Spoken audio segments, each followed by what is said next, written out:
Okay, and welcome. Hey, welcome everyone. Today is Wednesday, June 4th.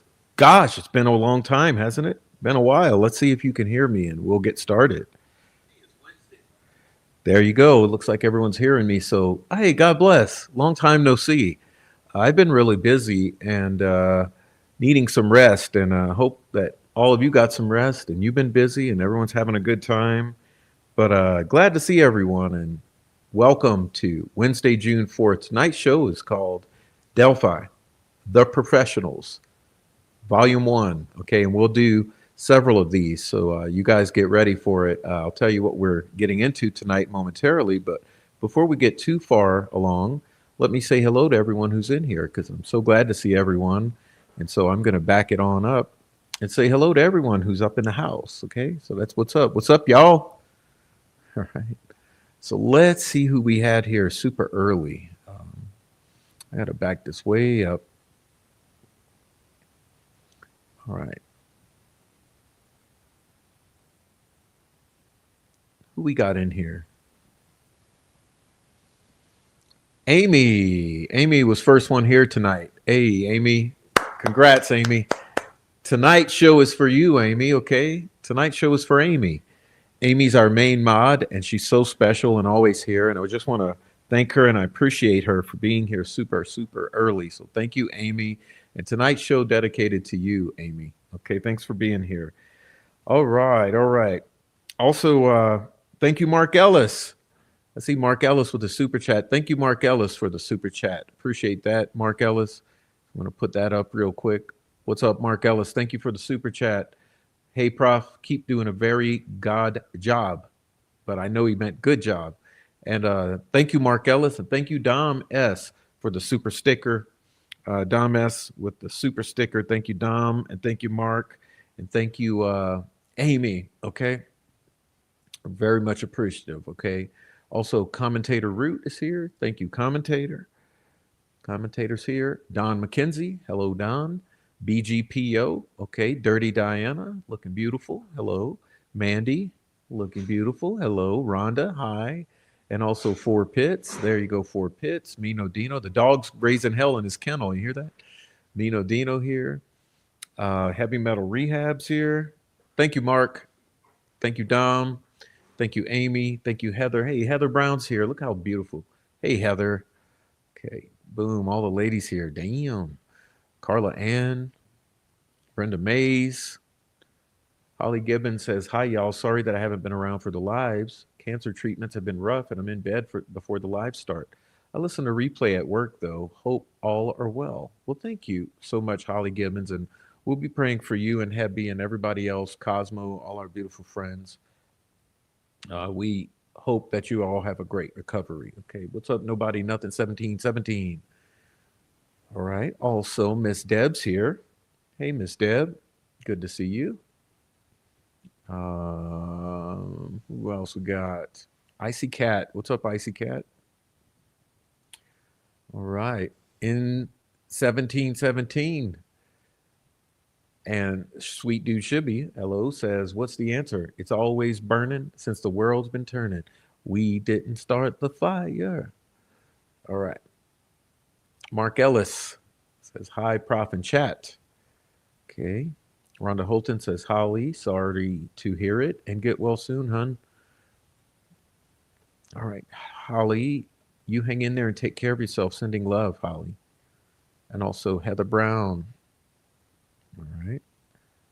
Okay. Woo, woo, woo. We got so many people in here. I just want to say thank you for being here. Carla Ann says hi. Amy, Heather, Deb, Mino, Mandy, Prof, Rhonda, Shibby, everybody. All right. Guys are doing good. Okay. Aaron Town says good evening. Hello to you. Eve morning. It's morning for Aaron. It's the evening for us. But hello to you, Miss Town. All right. Oh, everybody getting up in here.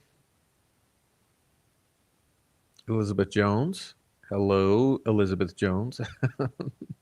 Sorry, Elizabeth Jones, I know it's super late or early for you. So sorry about that. Catch the replay, babe.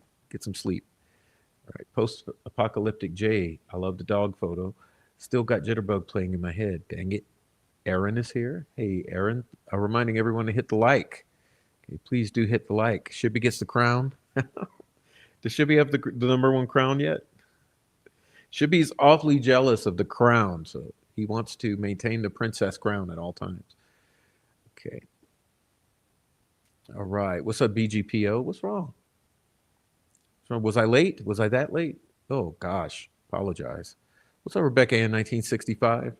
Also, Gene Jackson. Hello, hello. Um, Mino Dino, Sweet Dude Shibby. All right. I can feel it coming in the air. What's up, Cosmo? Hey, everyone. So happy to have made it. Thank you for anyone who said some prayers for me. I really appreciate it.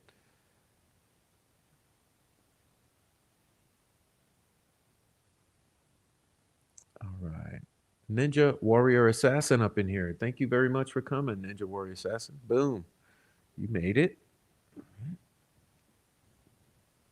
Okay, we got K up in here. Somebody messed with my stuff over here. All right, now what we got? Tracy Fleetwood. Hello, everyone. Off work tonight due to unexpected rainy weather. So you'll be graced with my presence. Awesome. Ooh, all right. Got a little pressure in my ear. All right. I've been waiting for this moment all my life. Hold on. I was there and I saw what you did. I saw it with my own two eyes. Can wipe off that grin. I know where you've been. It's all been a pack of lies.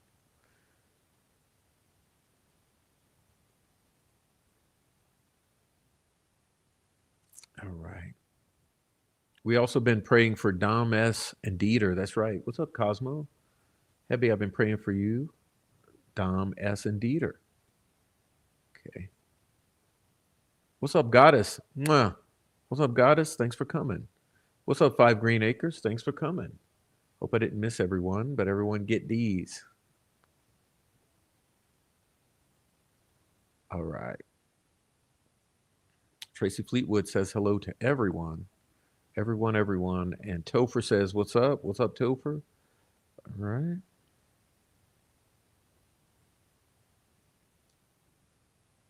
Hey, Proof. What's up, Lowered Customs? Good to see you. What happened to Prof? Looks like my signal's not working out. Is it okay?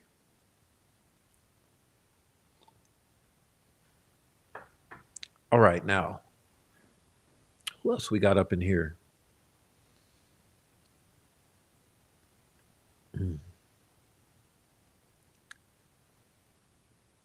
Four Pits says best chat on the planet. And Gretchen Allen says, howdy, friends. Hello. Hey, everybody lurking. That's another thing. All you lurkers, come on into the chat. It's nice in the chat. Just don't be an ass. Okay? It's nice in the chat. No one's going to run you off unless you deserve it. All right. Tracy Fleetwood saying hello to the entire universe. All right.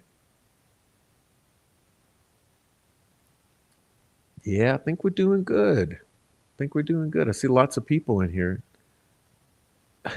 Deb says they're professionals in Delphi. No. No. All right. Digital, good to see you. What's up, Digital? Hello, Prof, and anyone and everyone. All right. Thank you, Mark. You're so sweet. Says Cosmo. All right. I don't have all day. Says yo. What's up? I don't have all day. What's on? What's up? Billy JS1. Listen while I work. Well, God bless you. Thanks for coming in.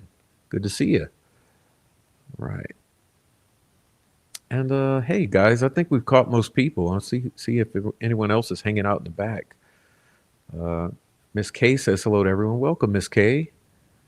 Right. I do believe our government has a huge hand in trafficking. 300,000 migrant children went missing at our borders over the past 4 years. All right. What's up? It's a new day. Boom. It's a new day up in here. Welcome. Another guest of honor. And hey, Stephanie, good to see you. Stephanie, you were here super early. For some reason, I didn't catch you earlier. But welcome in, Stephanie. Welcome back in. Good to see you. All right. Boom, boom, boom. All right.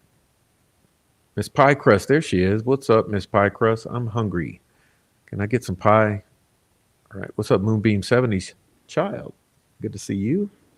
I'm trying to catch everyone. Damn, y'all are making it hard. A lot of people in here. So thanks for coming in and saying hello, okay? Bottom line.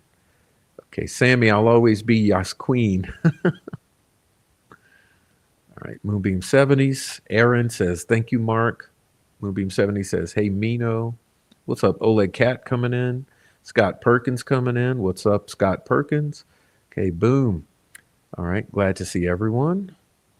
And hey, that might have it. Let's see. We got Scott Perkins. All right. Mark Ellis says, hi, it's a new day. Jake Brooks says, DMX version is pretty good too. What's up, DMX? Via Jake Brooks. What's up, Jake Brooks? All right. Heather Brown, don't see Dieter. Where is Dieter? Well, we don't know. I don't see Dieter either, but we're still praying for Dieter. All right. All right, y'all. Jake Brooks in the house. Mark Ellis, Scott Perkins, Pie Crust, Cosmo, Deb, Mandy, Moonbeam 70s, Heather Brown's here. Bye. I feel honored, guys. Everyone's here tonight. What's up? Barbara Borman's here, and also Missouri Mimo of Nines back in the house. Okay, you guys are always good. Oh, what's up? Mr. Clermont's here. Good to see you, Clermont. Hi, chat, a professional prof. 100% agree, best chat. Samantha Springman. Hey, sweetie. Samantha Springman coming in. All right, boom. So we got everybody up in here, and I'm so just honored and glad to have you all tonight. All right, so let's see if I caught anyone else I might have missed.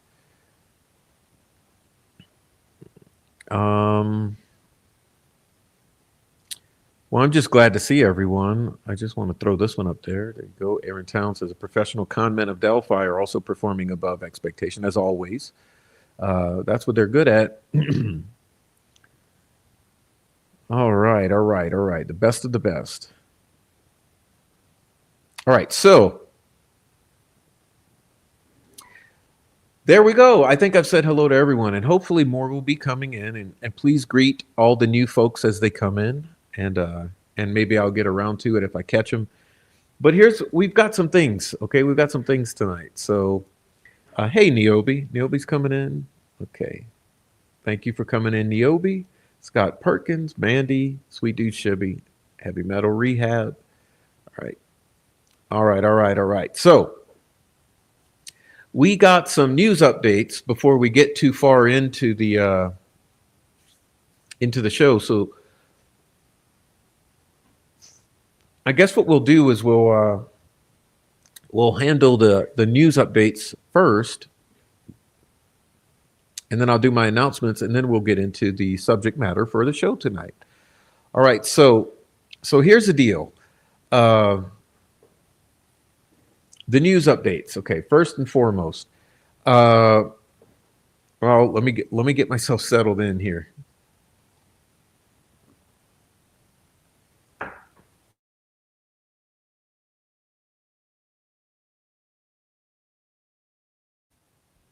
All right, let's see.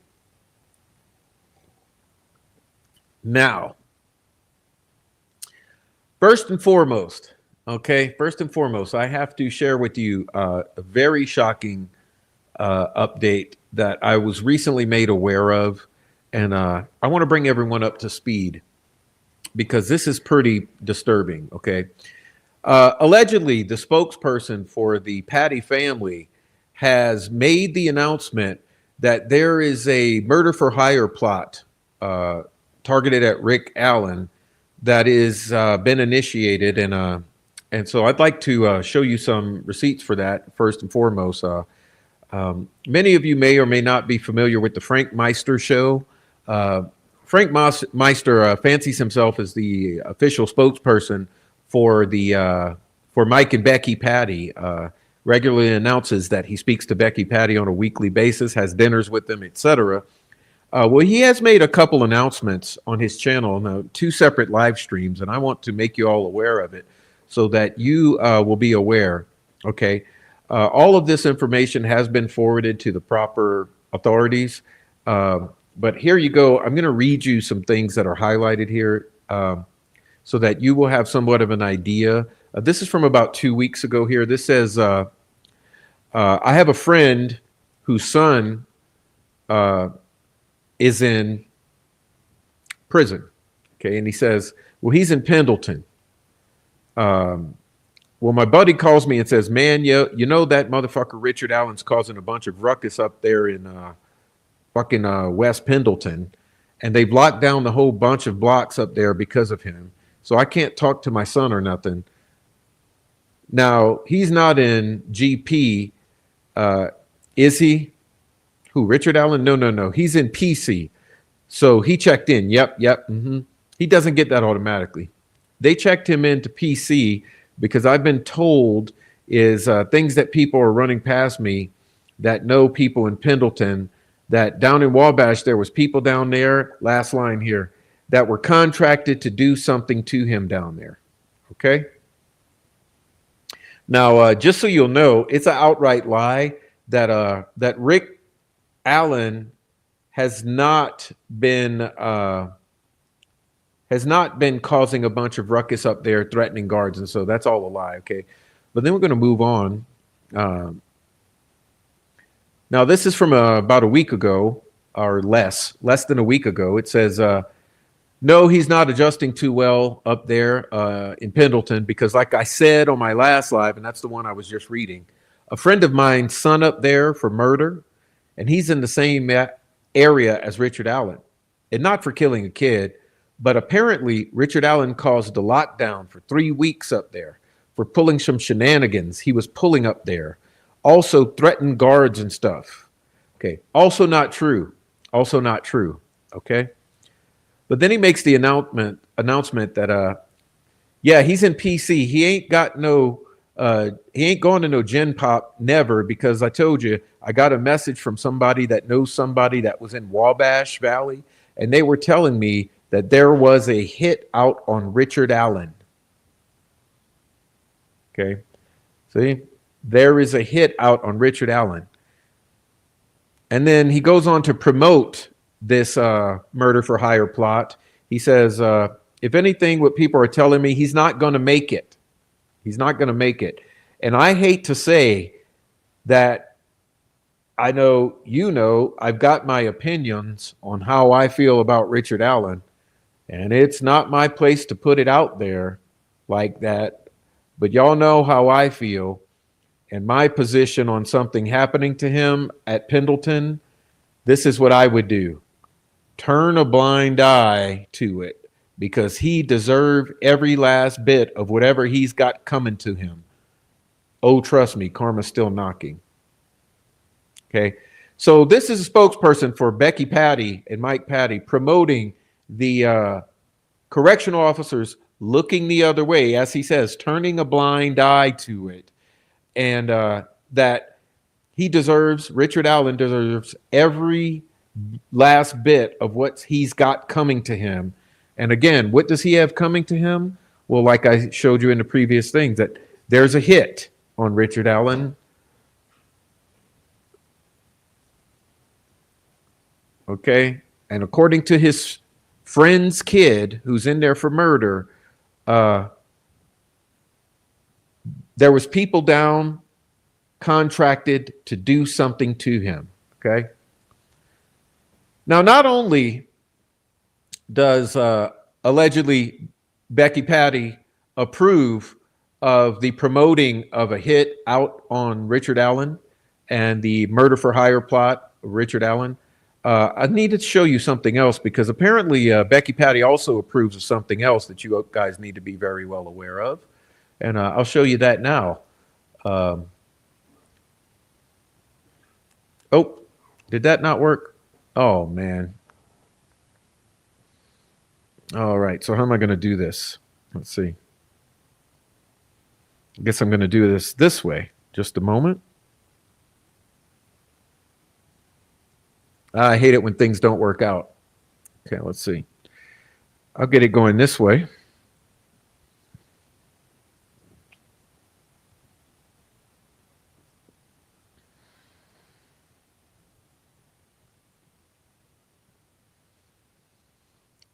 It's going to take a moment. I apologize for that.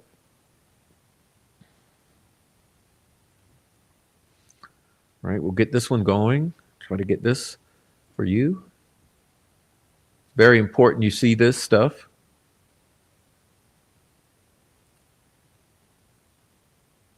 All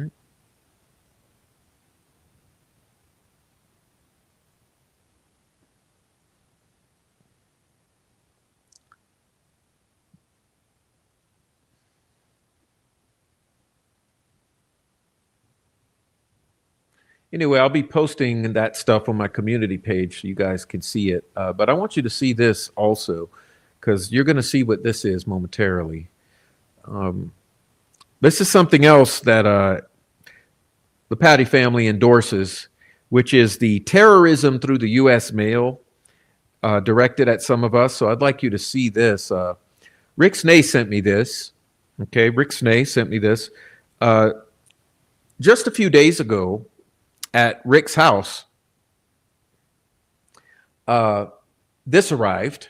Okay, it says with sympathy. With sympathy is what it says. Rick Snay received this just a few days ago. This message brings heartfelt sympathy for the sorrow you're feeling now. And would you look at there? Would you look at there? Becky Patty endorses this terrorism by U.S. mail, which is a federal crime, by the way. But as you can see, they've hit Rick Snay in the past few days. And you may remember, and I'm trying to pull up something for you now. Let's see. You may remember that just not long ago. Oh, gosh, come on. Let's see. I'll show you this one.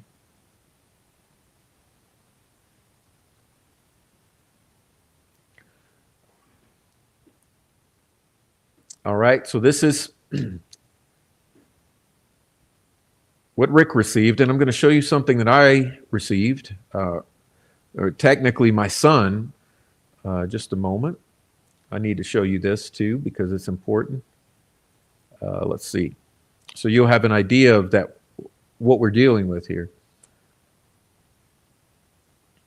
All right, so this one's coming up next. Sorry for the delay. I had a problem uploading the first slide. So you'll see that in April, my son received the following: happy, completely, utterly, fully happy birthday. All right. So you see Rick Snay. Rick Snay, the prof's son. Right?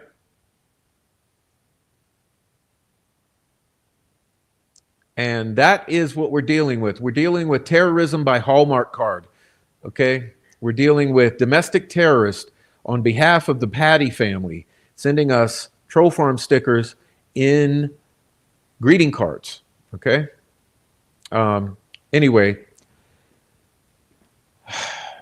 that's what the Patty family is condoning, is this behavior on the part of Frank Meister with issuing the death threats and announcing that there's a hit out on Richard Allen and that he endorses it. And he's going to turn a blind, if he was a correctional officer, he'd turn a blind eye to it.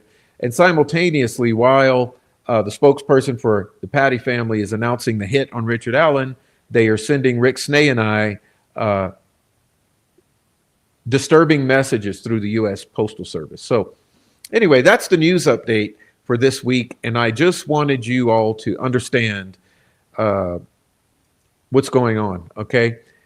Now, that's that, okay? That catches us up with the news for the week. On Friday, we will be doing more news of the week concerning the Mean Girls, so we'll get to that when we get to it. For now, that's not the subject matter for tonight. Okay, so the subject matter for tonight will be what I term the professionals, okay? So I'd like to kind of lay the groundwork before we get into it. All right. Now, what do I mean by professionals? Well, I've given this a lot of thought. I've given this a lot of thought. And as you all know, recently I've been discussing the financial matters surrounding this legal process for Richard Allen. And you might know that I've been looking into some of the handling of money Okay, so basically, we're getting to the bottom line of money. All right. Um, and as I've been digging into these financial matters, I've started to think about the attorneys quite a bit because, after all, we did do quite a lot of criticizing of the judge. She received her fair share of criticism for all of the absolute, complete bias and strong arming that she demonstrated throughout this trial. And I'm sure many of you would agree with that. Um, Not everyone has to agree with me all the time, but surely I think most outsiders who are impartial looking at this would probably agree that the judge did exhibit quite a bit of bias and strong arming, such to the extent that she probably has paved the way for the appeals team to overturn or at a very minimum take some close looking at her actions. I believe that the actions of Judge Gull will probably predominate in the appellate attorneys' considerations of how they want to handle things going forward. Okay, and not only did we look, and many looked closely at her, but many also looked closely at the law enforcement, Unified Command, Indiana State Police, all of the mishandling of evidence, all of the uh, corrupted investigation, the complete shit show that was Carroll County. Let's be real here. If you cannot, it's another point, kind of equatable with Judge Gull's clear bias. If you cannot agree that Carroll County totally fucked up this investigation, totally expressed an alarming degree of incompetency, and also possible. What's the term when they intentionally do shit? I don't know that. Let's say malpractice, but this law enforcement has possibly, they have definitely lost and bungled 7 years of investigation, but they possibly also intentionally destroyed evidence. Okay, I truly do believe that Carroll County Unified Command and Delphi PD and malfeasance. Thank you, and all of these ISP. I think the entire law enforcement that was involved in this case basically destroyed evidence both accidentally and intentionally. Okay, so I think that there's a lot of blame to go around in that way. Okay, now another term. I started thinking, wow, what haven't people really criticized um, as much as probably should be? And this is where we get into the subject for tonight's show, because this is the difficult part. And we've gotten somewhat accustomed to having the difficult conversations around here, and I truly do believe that the attorneys, every single attorney who's touched this case on both sides,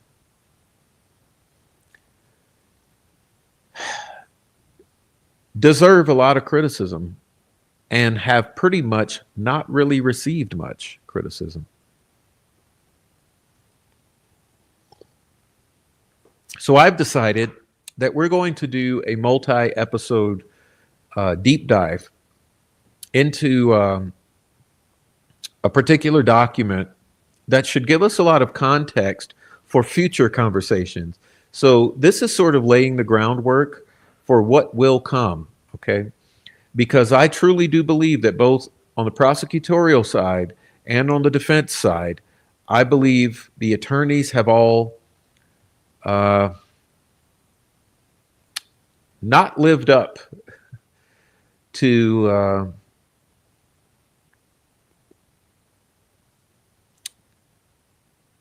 their professional responsibilities. Okay, so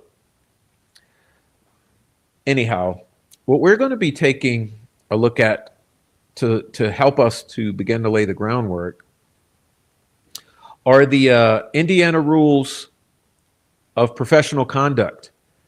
Okay, now you may ask, well, what is that, Prof? Well, the Indiana rules for professional conduct,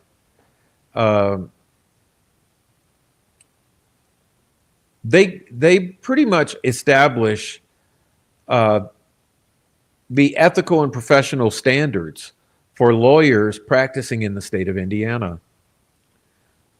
These are very similar or derivative of the model rules of professional conduct by the American Bar Association. They cover a wide variety of topics, including competence, diligence, confidentiality, conflict of interest, fees, communications, publicity, trial conduct, safekeeping, restrictions, all of this. Okay, so tonight we're going to begin our journey into a review of the Indiana rules of professional conduct that govern the attorney's ethical behaviors. Okay, and part of the reason for doing that is we want to get a good understanding of what kind of guidelines exist in the state of Indiana for practicing attorneys, because we want to be able to understand what we need to be looking for as far as anyone stepping outside of the bounds of these rules of professional conduct. Okay, so that's my goal, and it appears that I can't handle myself tonight. I keep dropping things, but that's what we're going to be diving into tonight is our first portion of the rules of professional conduct for attorneys here.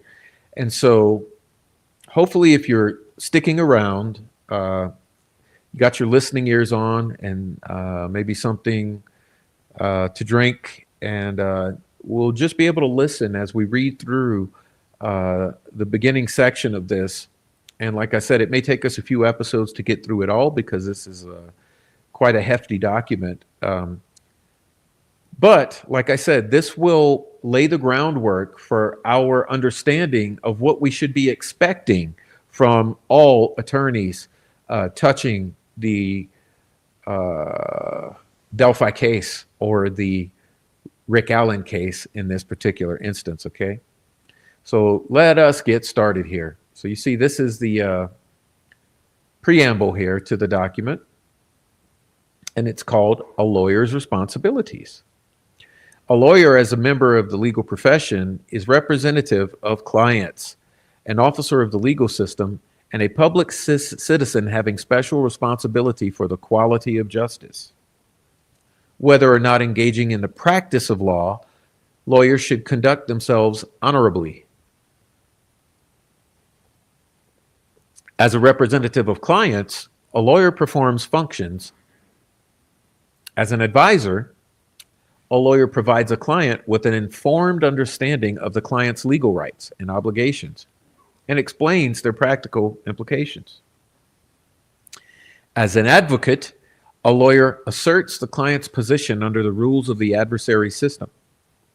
As a negotiator, a lawyer seeks a result advantageous to the client, but consistent with the requirements of honest dealings with others. As an intermediary between clients, a lawyer seeks to reconcile their divergent interests. As an advisor, and to a limited extent, as a spokesperson for each client. As an evaluator, a lawyer acts by examining a client's legal affairs and reporting about them to the client or to others. In addition to these representational functions, a lawyer may serve as a third-party neutral, a non-representational role, helping the parties to resolve a dispute or other matter. Some of these rules apply directly to lawyers who are or have served as third-party neutrals.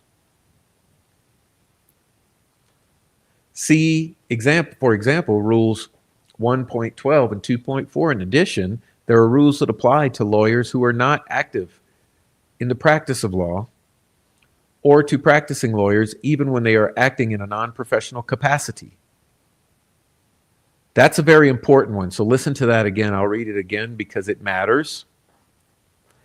In addition, there are rules that apply to lawyers who are not active in the practice of law or to practicing lawyers even when they are acting in a non-professional capacity. So do you hear that? That there are rules that apply to lawyers regardless whether or not they are practicing or acting in a professional capacity at any moment. Okay? That's to keep in mind for the future. Remember, we're reviewing these to build the groundwork for our understanding of evaluating all the attorneys who've touched this case, various actions or inactions, and vice versa. For example, a lawyer who commits fraud in the conduct of a business is subject to discipline for engaging in conduct involving dishonesty, fraud, deceit, or misrepresentation. See Rule 8.4.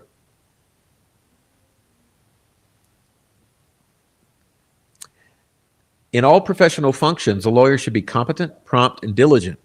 A lawyer should maintain communication with the client concerning the representation. A lawyer should keep in confidence information relating to the representation of a client, except so far as disclosure is required or permitted by the rules of professional conduct or other law.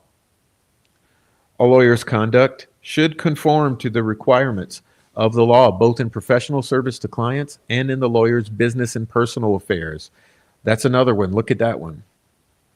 A lawyer's conduct should conform to the requirements of law, both in professional service to clients and in the lawyer's business and personal affairs.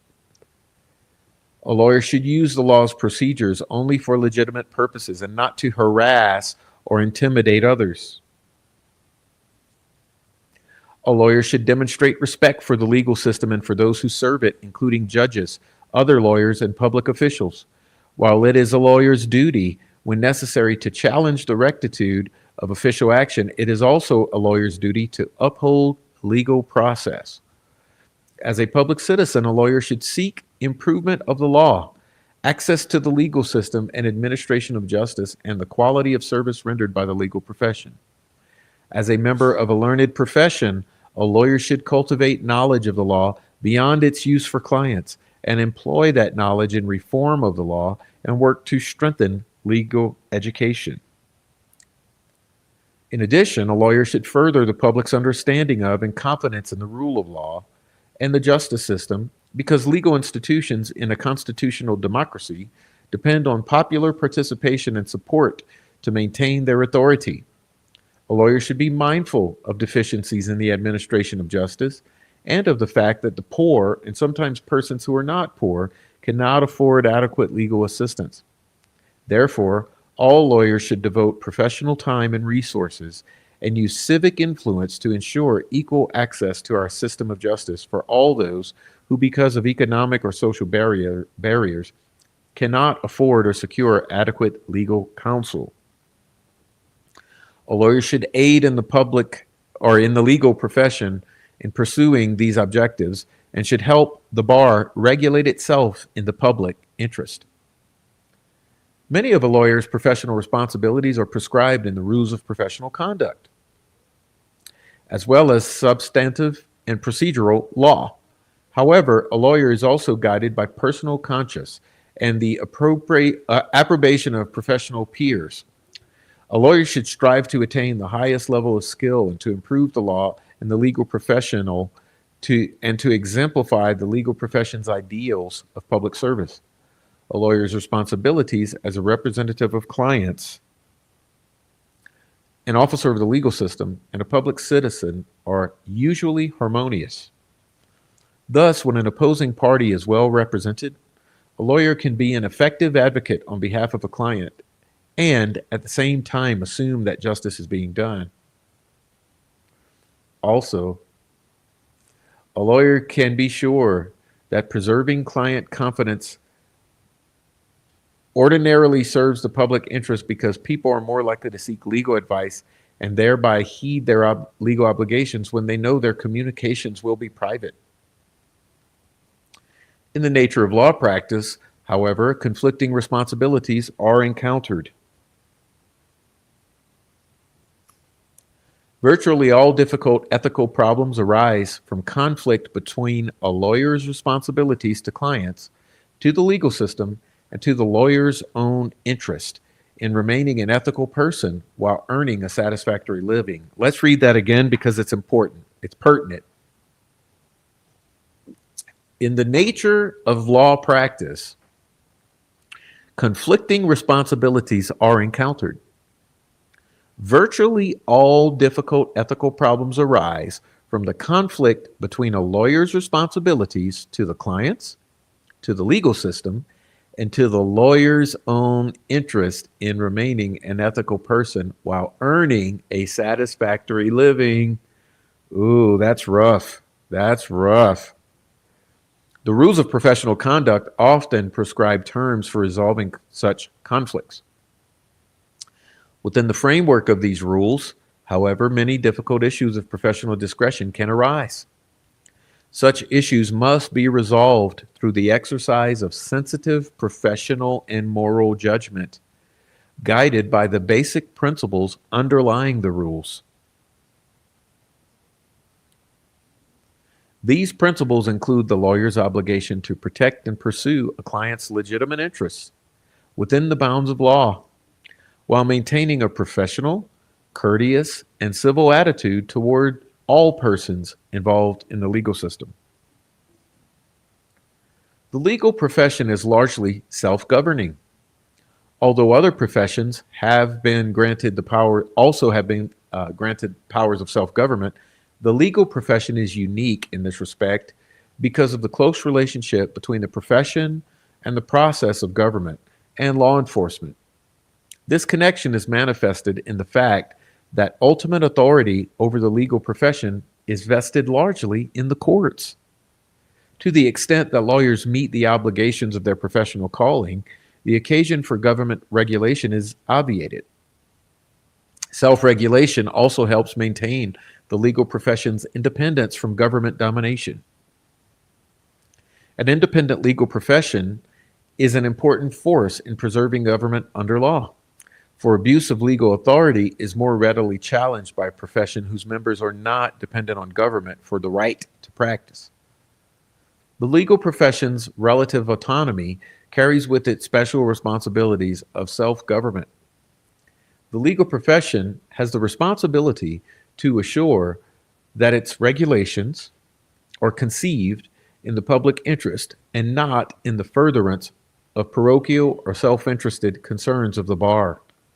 Every lawyer is responsible for observance of the rules of professional conduct. A lawyer should also aid in securing their observance by other lawyers. Neglect of these responsibilities compromises the independence of the profession and the public interest which it serves. Lawyers play a vital role in the preservation of society. The fulfillment of this role requires an understanding by lawyers of their relationship to our legal system. The rules of professional conduct, when properly applied, serve to define that relationship. Scope. The rules of professional conduct are rules of reason. They should be interpreted with reference to the purposes of legal representation and of the law itself. Some of the rules are imperatives cast in terms of shall or shall not. These define proper conduct for purposes of professional discipline. Others, generally cast in the term may, are permissive and define areas under the rules in which the lawyer has discretion to exercise professional judgment. No disciplinary action should be taken when the lawyer chooses not to act or acts within the bounds of such discretion. Other rules define the nature of relationships between the lawyer and others. These rules are thus partly obligatory and disciplinary, and partly constitutive and descriptive in that they define a lawyer's professional role. Many of the comments use the term should. Comments do not add obligations to the rules, but provide guidance for practicing in compliance with the rules.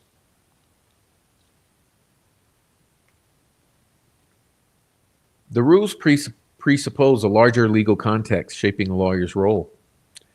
That context includes court rules and statutes relating to matters of licensure, laws defining specific obligations of lawyers, and substantive and procedural law in general.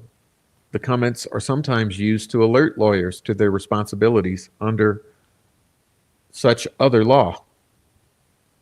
Compliance with the rules, as with all law in an open society, depends primarily upon understanding and voluntary compliance.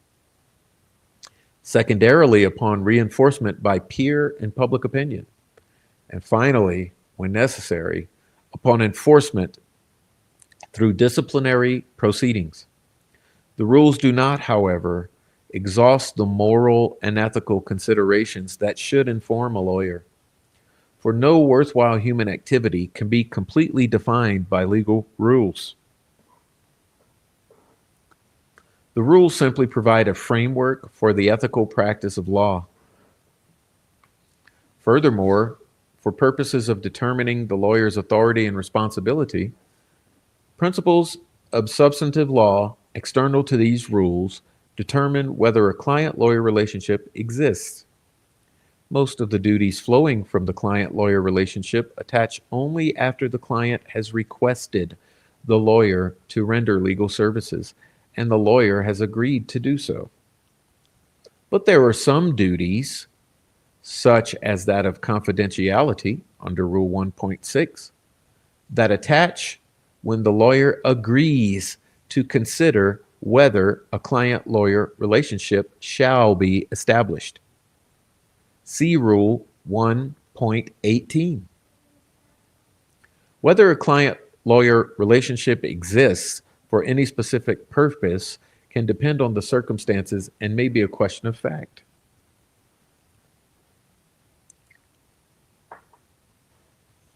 Under various legal provisions, including constitutional, statutory, and common law, the responsibilities of government lawyers may include authority concerning legal matters that ordinarily reposes in the client in private client-lawyer relationships. For example, a lawyer for a government agency may have the authority on behalf of the government to decide upon settlement or whether to appeal from an adverse judgment.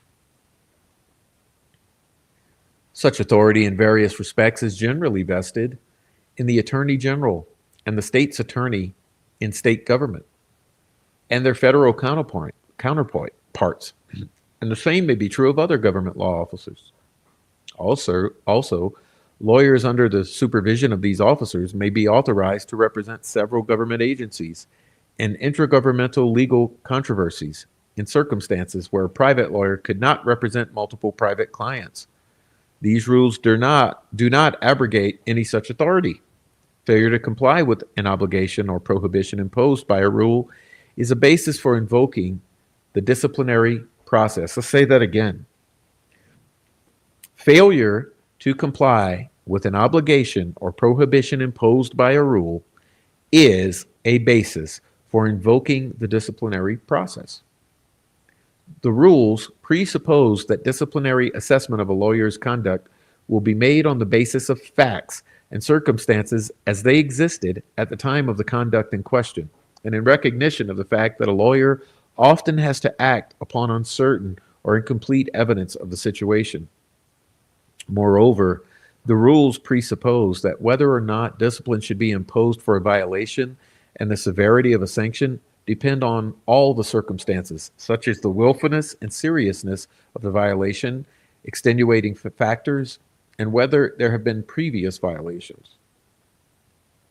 Violation of a rule should not itself give rise to a cause of action against a lawyer, nor should it create any presumption in such a case that a legal duty has been breached. In addition, violation of a rule does not necessarily warrant any other non-disciplinary remedy, such as disqualification of a lawyer in pending litigation. The rules are designed to provide guidance to lawyers and to provide a structure for regulating conduct through disciplinary agencies. They are not designed to be a basis for civil liability. But these rules may be used as non-conclusive evidence that a lawyer has breached a duty owed to a client. Furthermore, the purpose of the rules can be subverted when they are invoked by opposing parties as procedural weapons. The fact that a rule is a just basis for a lawyer's self-assessment or for sanctioning a lawyer under the administration of a disciplinary authority does not imply that an antagonist in a collateral proceeding or transaction has standing to seek enforcement of the rule. Nevertheless, since the rules do establish standards of conduct by lawyers, a lawyer's violation of a rule may be evidence of a breach of the applicable standard of conduct. The comment accompanying each rule explains and illustrates the meaning and purpose of the rule. The preamble and this note on scope provide general orientation. The comments are intended as guides to interpretation, but the text of each rule is authoritative. Again, the comments are intended as guides to interpretation, but the text of each rule is authoritative. Terminology. Belief or believes denotes that a person or the person involved actually supposed the fact in question to be true. A person's belief may be inferred from circumstances. Confirmed in writing, when used in reference to the informed consent of a person, denotes informed consent that is given in writing by the person, or a writing that a lawyer promptly transmits to the person, confirming an oral informed consent. See paragraph N for the definition of writing. See paragraph E for the definition of informed consent. If it is not feasible to obtain or transmit the writing at the time the person gives informed consent, then the lawyer must obtain or transmit it within a reasonable time thereafter. Firm or law firm denotes a lawyer or lawyers in a law partnership, professional corporation, sole proprietorship, or other association authorized to practice law, or lawyers employed in a legal services organization or the legal department of a corporation or other organization. Fraud or fraudulent denotes conduct that is fraudulent under the substantive or procedural law of the applicable jurisdiction and has a purpose to deceive. Informed consent denotes the agreement by a person to a proposed course of conduct after the lawyer has communicated adequate information and explanation about the material risk of and reasonably available alternatives to the proposed course of conduct.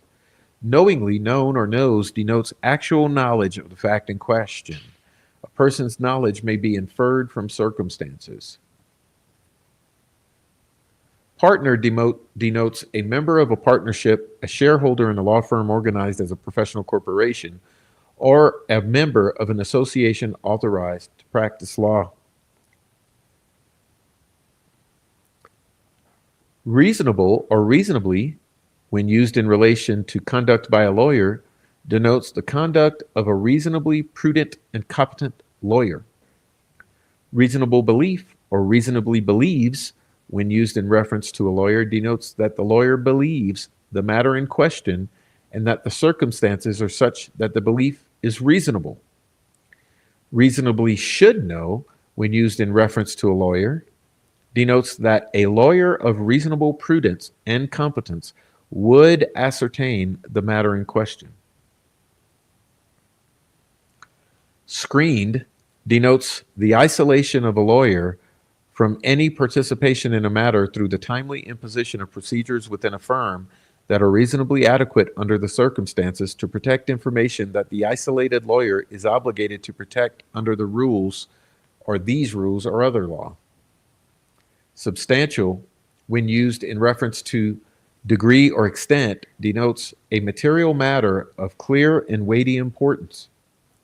Tribunal denotes a court, an arbitrator, or any other neutral body or neutral individual making a decision based on evidence presented and the law applicable to that evidence, which decision is binding on the parties involved.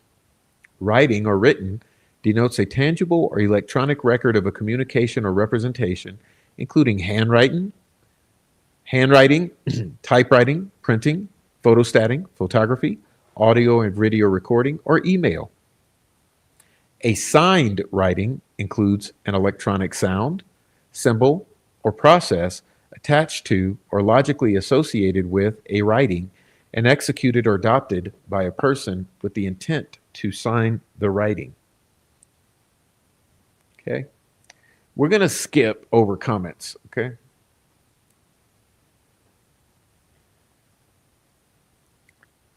All of these will be available for you. I'm going to link this document down in the description below. Okay.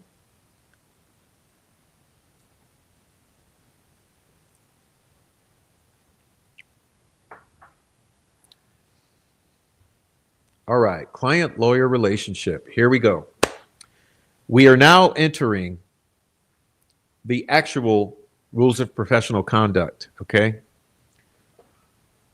Rule 1.1, competence. A lawyer shall provide competent representation to a client. Competent representation requires the legal knowledge, skill, thoroughness, and preparation reasonably necessary for the representation. Legal knowledge and skill.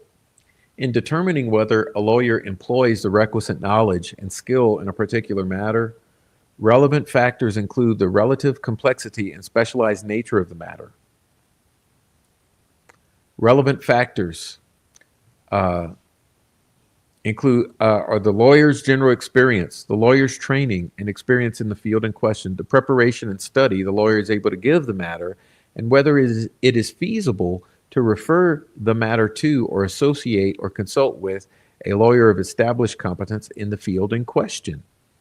In many instances, the required proficiency is that of a general practitioner. Expertise in a particular field of law may be required in some circumstances. A lawyer need not necessarily have special training or prior experience to handle legal problems of a type with which the lawyer is unfamiliar. A newly admitted lawyer can be as competent as a practitioner with long experience. Some important legal skills, such as the analysis of precedent, the evaluation of evidence, and legal drafting, are required in all legal problems. Perhaps the most fundamental legal skill consists of determining what kind of legal problems a situation may involve, a skill that necessarily transcends any particular specialized knowledge. A lawyer can provide adequate representation in a wholly novel field through necessary study. A competent representation can also be provided through the association of a lawyer of established competence in the field in question. In an emergency, a lawyer may give advice or assistance in a matter in which the lawyer does not have the skill ordinarily required, where referral to or consultation or association with another lawyer would be impractical. Even in an emergency, however, the assistance should be limited to that reasonably necessary in the circumstances, for ill-considered action under emergency conditions can jeopardize the client's interest.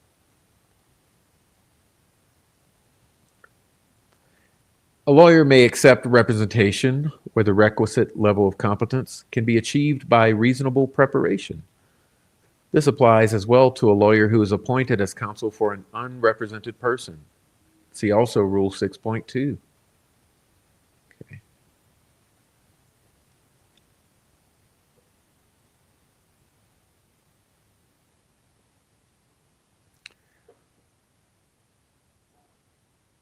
All right, just a moment.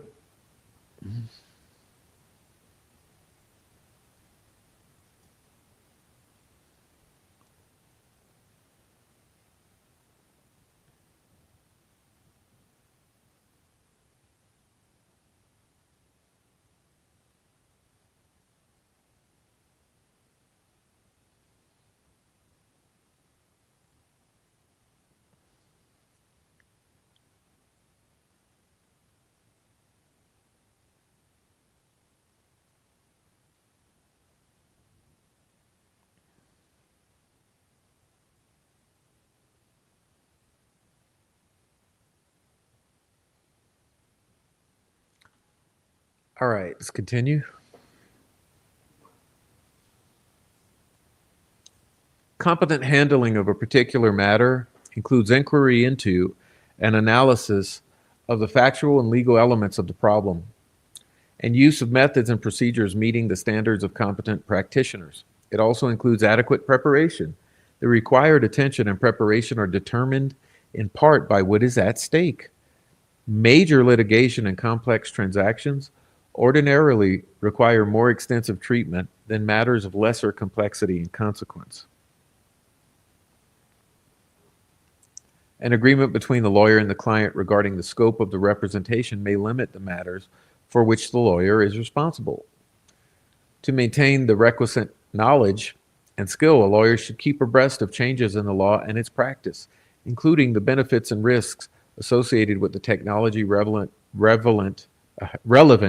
to the lawyer's practice, engaging in continuing study and education, and comply with all continuing legal education requirements to which the lawyer is subject. Okay. Rule 1.2, scope of representation and allocation of authority between client and lawyer. Subject to paragraph C and D, a lawyer shall abide by a client's decisions concerning the objectives of representation, and as required by 1.4, shall consult with the client as to the means by which they are to be pursued. A lawyer may take such action on behalf of the client as is impliedly authorized to carry out the representation. A lawyer shall abide by a client's decision whether to settle a matter. In a criminal case, the lawyer shall abide by the client's decision after consultation with the lawyer as to a plea to be entered, whether to waive jury trial, and whether the client will testify. A lawyer's representation of a client, including representation by appointment, does not constitute an endorsement of the client's political, economic, social, or moral views or activities. A lawyer may limit the scope and objectives of the representation if the limitation is reasonable under the circumstances and the client gives informed consent. Okay?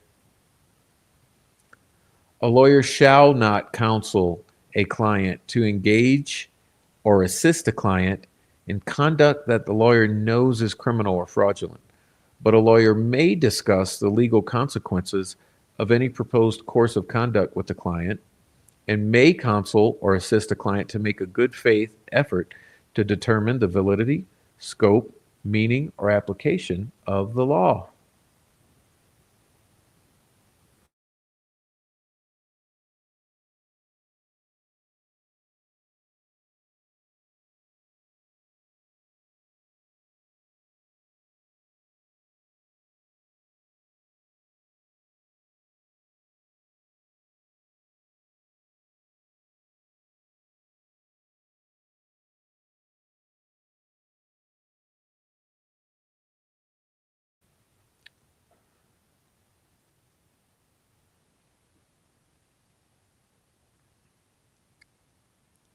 Paragraph A confers upon the client the ultimate authority to determine the purposes to be served by legal representation within the limits imposed by law and the lawyer's professional obligations.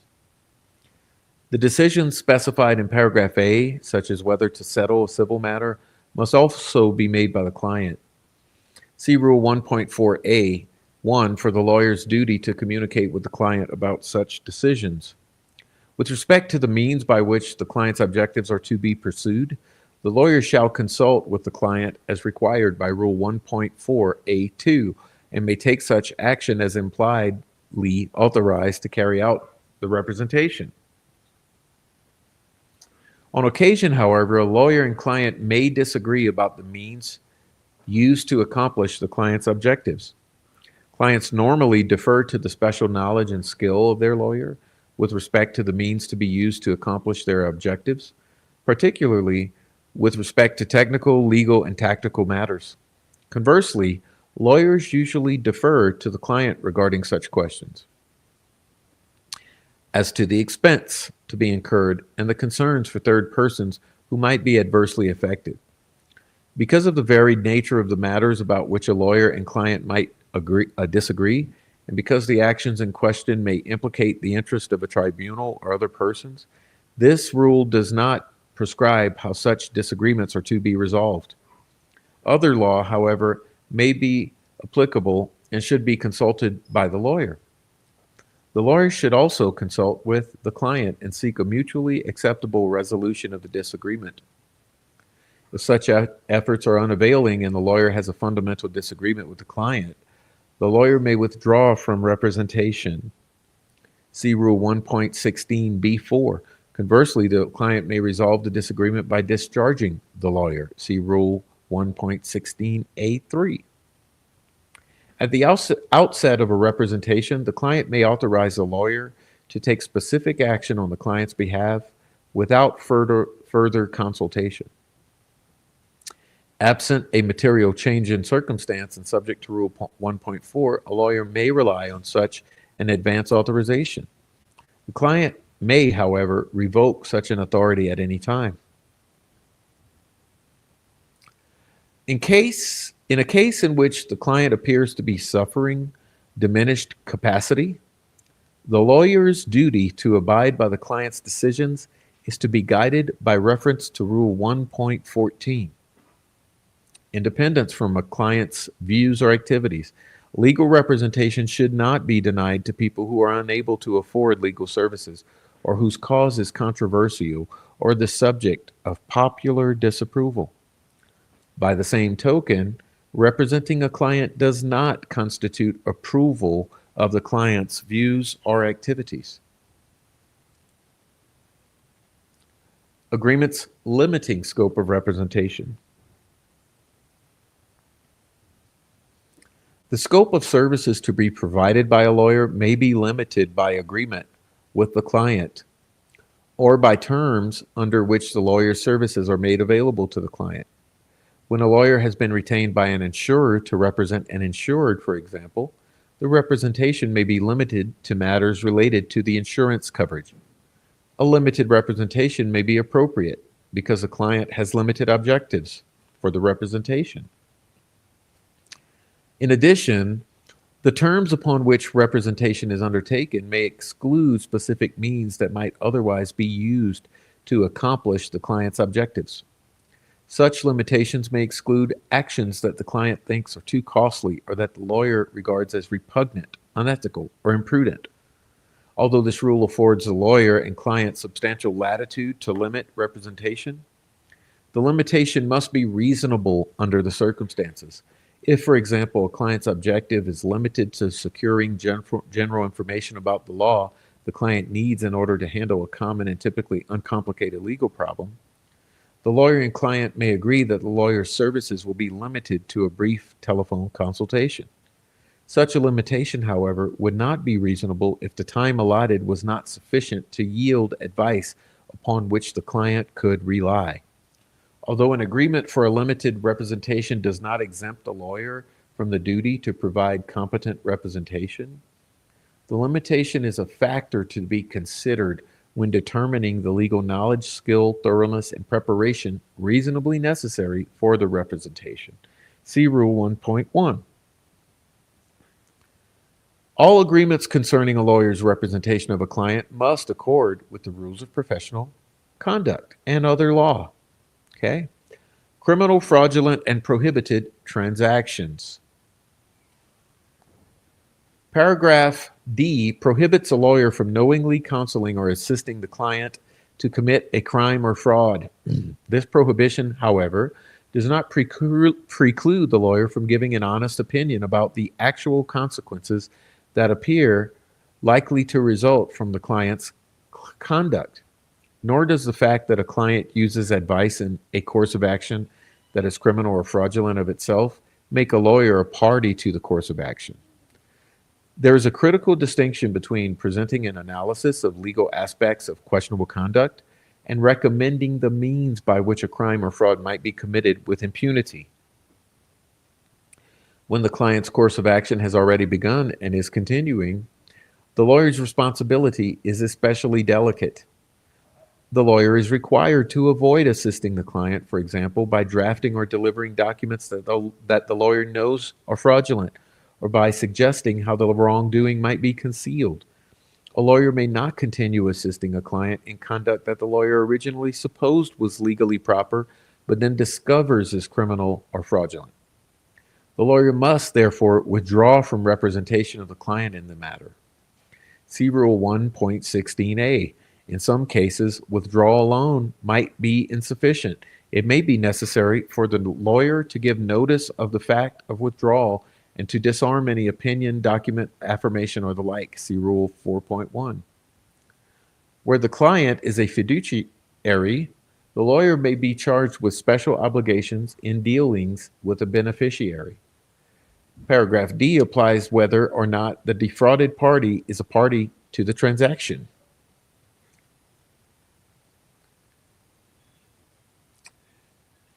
Hence, a lawyer must not participate in a transaction to effectuate criminal or fraudulent avoidance of tax liability. Paragraph D does not preclude undertaking a criminal defense incident to a general retainer for legal services to a lawful enterprise. The last clause of paragraph D recognizes that determining the validity or interpretation of a statute or regulation may require a course of action involving disobedience of the statute or regulation, or the interpretation placed on it by government authorities. If a lawyer comes to know or reasonably should know that a client expects assistance not permitted by the rules of professional conduct or other law, or if the lawyer intends to act contrary to the client's instructions, the lawyer must consult with the client regarding the limitations on the lawyer's conduct.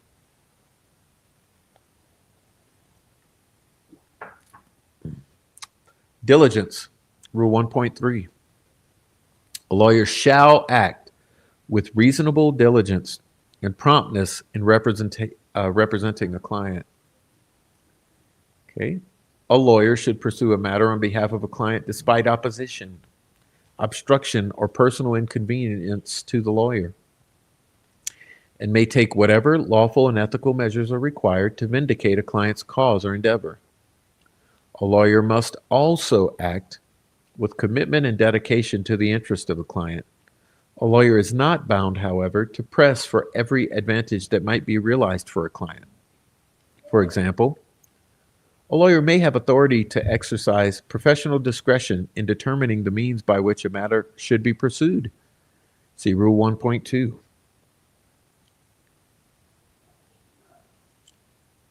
The lawyer's duty to act with reasonable diligence does not require the use of offensive tactics or preclude the treating of all persons involved in the legal process with courtesy and respect.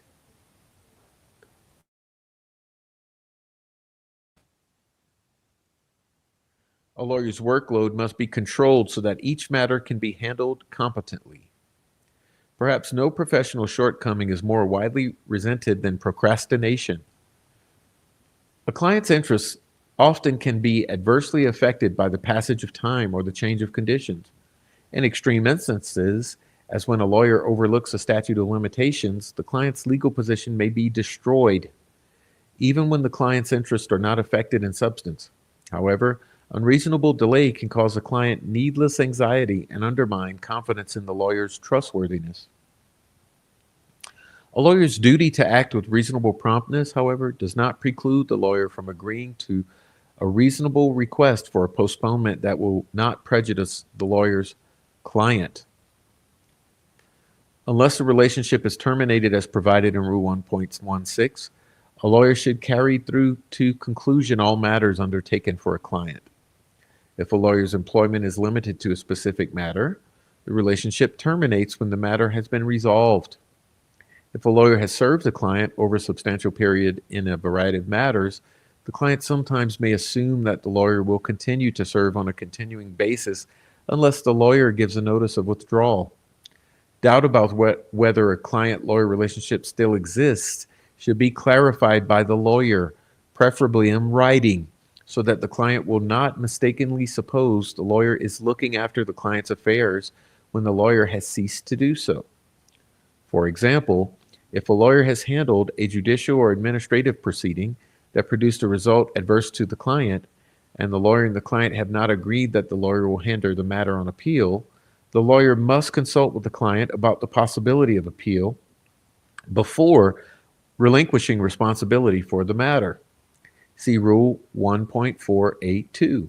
Whether the lawyer is obligated to prosecute the appeal for the client depends on the scope of the representation the lawyer has agreed to provide to the client. See Rule 1.2. Now, to prevent neglect of client matters in the event of a sole practitioner's death or disability, the duty of diligence may require that each sole practitioner prepare a plan in conformity with applicable rules that designates another competent lawyer to review client files, notify each client of the lawyer's death or disability, and determine whether there is a need for immediate protective action.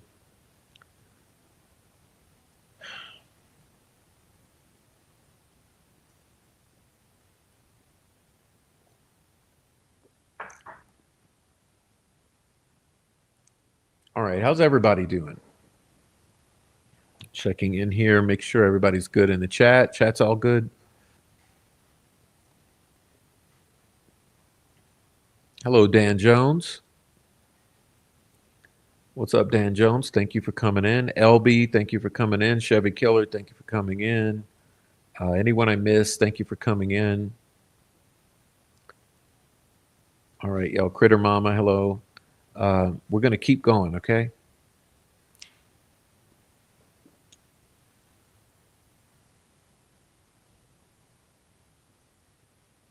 Thank you, Amy, for reminding everyone. Please do support the channel. Support me at Cash App, Coffee for Prof, or Buy Me a Coffee, the Prof's Crew, or with a super chat or a super sticker or something like that. Thank you for supporting the channel. Also, remember to hit the like or a thumbs up, as I like to call them. Okay, this is very important work, and listen, this is a lot. Okay, this is a lot, but trust me that we haven't even really gotten into it. The more we get into this, the more informed we're all going to become about what we can criticize the various attorneys for, because we will be doing so in the future. So this is, like I said, laying the groundwork here for future discussions. Okay. Communication, Rule 1.4. A lawyer shall promptly inform the client of any decision or circumstance with respect to which the client's informed consent is required by the rules. Reasonably consult with the client about the means by which the client's objectives are to be accomplished. Keep the client reasonably informed about the status of the matter and promptly comply with reasonable requests for information. Consult with the client about any relevant limitation on the lawyer's conduct when the lawyer knows that the client expects assistance not permitted by the rules of professional conduct or other law or assistance limited under Rule 1.2c.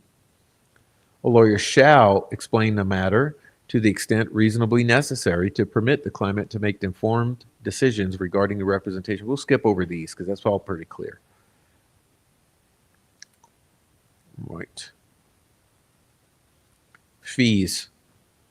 A lawyer shall not make an agreement for charge or collect an unreasonable fee for an unreasonable amount for expenses. The factors to be considered in determining the reasonableness of a fee include the following: the time and labor required, the novelty and difficulty of the questions involved, and the skill requisite to perform the legal service properly. The likelihood, if apparent to the client, that the acceptance of the particular employment will preclude other employment by the lawyer, the fee customarily charged in the locality for similar legal services, the amount involved in the results obtained, the time limitations imposed by the client and or by the circumstances, the nature and length of the professional relationship with the client, the experience, reputation, and ability of the lawyer or lawyers performing the services, and whether the fee is fixed or contingent. The scope of the representation and the basis or rate of the fee and expenses for which the client will be responsible shall be communicated to the client, preferably in writing, before or within a reasonable amount of time after commencing the representation, except when the lawyer will charge a regularly represented client on the same basis or rate. Any changes in the basis or rate of the fee or expenses shall be communicated to the client. A fee may be contingent on the outcome of the matter for which the service is rendered. except in a matter in which a contingent fee is prohibited by paragraphs D or other law. The contingent fee agreement shall be in writing, signed by the client, and shall state the method by which the fee is to be determined, including the percentage or percentages that shall accrue to the lawyer in the event of a settlement, trial, or appeal, litigation and other expenses to be deducted from the recovery, and whether such expenses are to be deducted before or after the contingent fee is calculated. The agreement must clearly notify the client of any expenses for which the client is to be liable, whether or not the client is a prevailing party. Upon conclusion of a contingent fee matter, the lawyer is or shall provide the client with a written statement stating the outcome of the matter, and if there is a recovery, showing the remittance to the client and the method of its determination. A lawyer shall not enter an arrangement for charge or collect any fee in a domestic relations matter, the payment or amount of which is contingent upon securing of a dissolution or upon the amount of maintenance support, property settlement, or obtaining custody of a child, or a contingent fee for representing a defendant in a criminal case. This provision does not preclude a contract for a contingent fee for legal representation in a domestic relations post-judgment collection action, provided the attorney clearly advises his or her client in writing of the alternative measures available for the collection of such debt and in all other particulars complies with Professional Conduct Rules 1.5c. A division of a fee between lawyers who are not in the same firm may be made only if the division is in proportion to the services performed by each lawyer, or each lawyer assumes joint responsibility for the representation. The client agrees to the arrangement, including the share each lawyer will receive, and the agreement is confirmed in writing, and the total fee is reasonable. And we'll skip that too because this doesn't really apply for what we're talking about.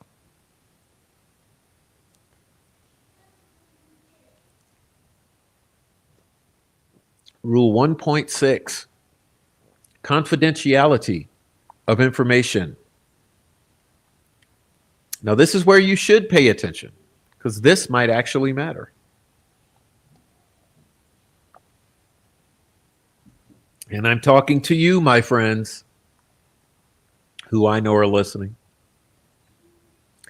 A lawyer shall not reveal information relating to the representation of a client unless the client gives informed consent.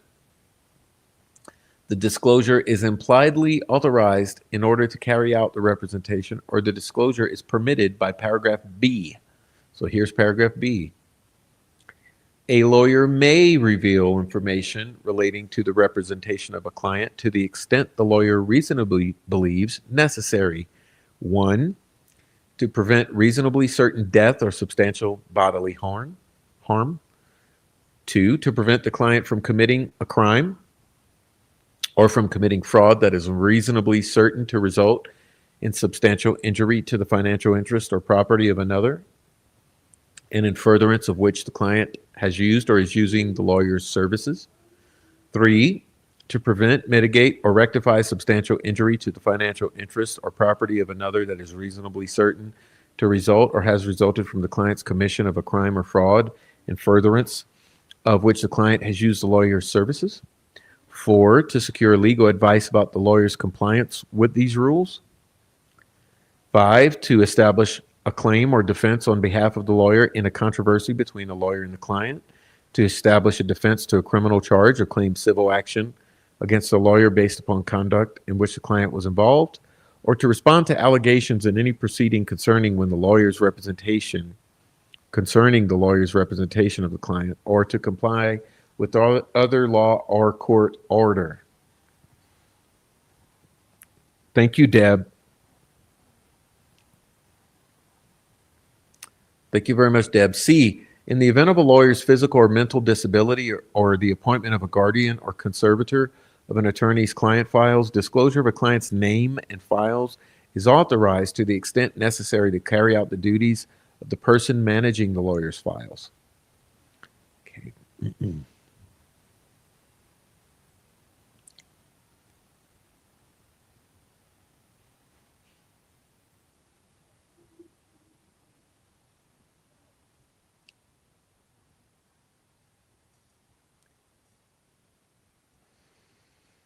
All right.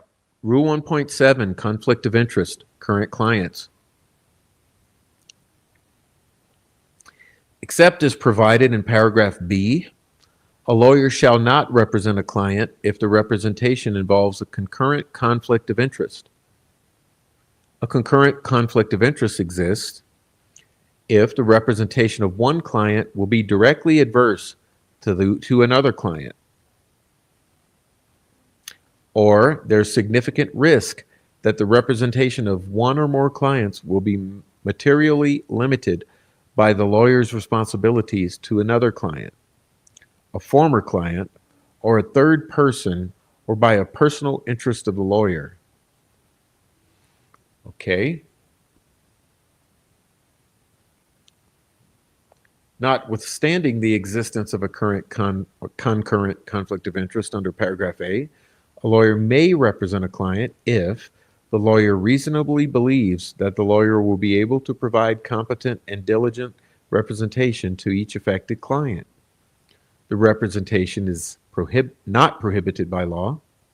The representation does not involve the assertion of a claim by one client against another client represented by the lawyer in the same litigation or other proceeding before a tribunal, and each affected client gives informed consent confirmed in writing.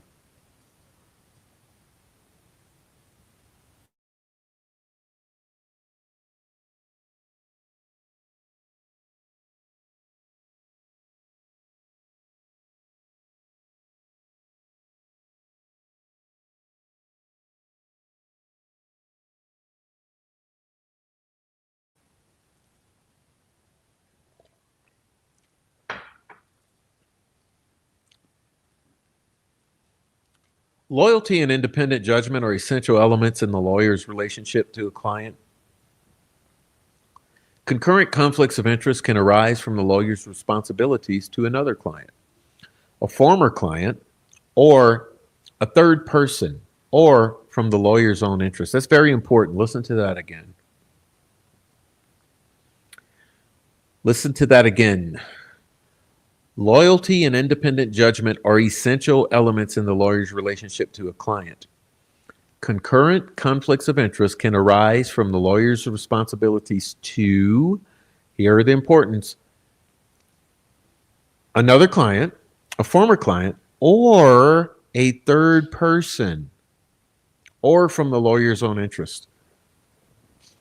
For specific rules regarding certain concurrent conflicts of interest, see Rule 1.8. For former client conflicts of interest, see Rule 1.9. For conflicts of interest involving prospective clients, see Rule 1.18. For definitions of informed consent and confirmed in writing, see Rule 1.0 E and B. Resolution of a conflict of interest problem under this rule requires the lawyer to 1. Clearly identify the client or clients. 2. Determine whether a conflict of interest exists. Was that 3? 3. Decide whether the representation may be undertaken despite the existence of a conflict, i.e. whether the conflict is consentable. And 4, if so, consult with the clients affected under paragraph A and obtain their informed consent confirmed in writing. The clients affected under paragraph A include both of the clients referred to in paragraph A1 and the one or more clients whose representation might be materially limited under paragraph A2. A conflict of interest may exist before representation is undertaken, in which event the representation must be declined unless the lawyer obtains the informed consent of each client under the conditions of paragraph B. To determine whether a conflict of interest exists, a lawyer should adopt reasonable procedures appropriate for the size and type of firm and practice to determine in both litigation and non-litigation matters the persons and issues involved. See also comment to Rule 5.1. Ignorance caused by a failure to institute such procedures will not excuse a lawyer's violation of this rule. As to whether a client-lawyer relationship exists or having once been established is continuing, see comment to Rule 1.3 in scope. If a conflict arises after representation has been undertaken, the lawyer ordinarily must withdraw from representation. unless the lawyer has obtained informed consent of the client under the conditions of paragraph B. See Rule 1.16. Where more than one client is involved, whether the lawyer may continue to represent any of the clients is determined both by the lawyer's ability to comply with the duties owed to the former client and by the lawyer's ability to represent adequately the remaining client or clients, given the lawyer's duties to the former client. See Rule 1.9, also comments 5 and 29. Unforeseeable developments such as changes in corporate and other organizational affiliations or the addition or realignment of parties in litigation might create conflicts in the midst of a representation, as when a company sued by the lawyer on behalf of one of the clients is bought or merged with another client represented by the lawyer in an unrelated matter. Depending on the circumstances, the lawyer may have the option to withdraw from one of the representations in order to avoid the conflict. The lawyer must seek court approval where necessary and take steps to minimize harm to clients. See Rule 1.16, the lawyer must continue to protect confidences of the client from whose representation the lawyer has withdrawn. See Rule 1.9c. All right.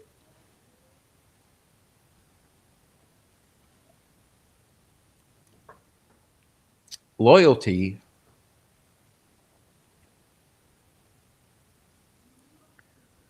to a current client prohibits undertaking representation directly adverse to that client without that client's informed consent. Thus, absent consent, a lawyer may not act as an advocate in one matter against a person the lawyer represents in some other matter, even when the matters are wholly unrelated. The client as to whom the representation is directly adverse is likely to feel betrayed, and the resulting damage to the client-lawyer relationship is likely to impair the lawyer's ability to represent the client effectively. In addition, the client on whose behalf the adverse representation is undertaken reasonably may fear that the lawyer will pursue that client's case less effectively out of deference to the other client. That is, that the representation may be materially limited by the lawyer's interest in retaining the current client. Similarly, a directly adverse client or conflict may arise when a lawyer is required to cross-examine a client who appears as a witness in a lawsuit involving another client, as when the testimony will be damaging to the client who is represented in the lawsuit. On the other hand, simultaneous representation in unrelated matters of clients whose interests are only economically adverse, such as representation of competing economic enterprises in unrelated litigation, does not ordinarily constitute a conflict of interest and thus may not require consent of the respective clients. Directly adverse conflicts can also arise in transactional matters. For example, if a lawyer is asked to represent the seller of a business in negotiations with a buyer represented by the lawyer, not in the same transaction but in another unrelated matter, the lawyer could not undertake the representation without the informed consent of each client. Identifying conflicts of interest, material limitation. Even where there is no direct adverseness, a conflict of interest exists if there's a significant risk that a lawyer's ability to consider, recommend, or carry out an appropriate course of action for the client will be materially limited as a result of the lawyer's other responsibilities or interests. For example, a lawyer asked to represent several individuals seeking to form a joint venture is likely to be materially limited in the lawyer's ability to recommend or advocate all possible positions that each might take because of the lawyer's duty of loyalty to the others. The conflict, in effect, forecloses alternatives that would otherwise be available to the client. The mere possibility of subsequent harm does not itself require disclosure and consent. The critical questions are the likelihood that a difference in interest will eventuate, and if it does, whether it will materially interfere with the lawyer's independent professional judgment in considering alternatives or foreclosure courses or foreclose courses of action that reasonably should be pursued on the behalf of the client. Lawyers' responsibilities to former clients and other third persons. In addition to conflicts with other clients, a lawyer's duties of loyalty and independence may be limited, materially limited by responsibilities to the former clients under Rule 1.9 or by the lawyer's responsibilities to other persons, such as fiduciary duties arising from a lawyer's service as a trustee, executor, or corporate director. So that's important. I almost want to read that again, but trust me, I don't want to read any of this again because there's a lot of reading. But I think this one is so important. I should point this way. This one's so important. We definitely should read it again, okay? Okay, it says, in addition to conflicts with other or current clients, a lawyer's duties of loyalty and independence may be materially limited by responsibilities to former clients or by the lawyer's responsibilities to other persons, such as fiduciary duties arising from a lawyer's service as a trustee, executor, or corporate director. So, saying that in addition to clients, okay, there may be a conflict of interest that can arise for the lawyer with former clients or any other persons. All right?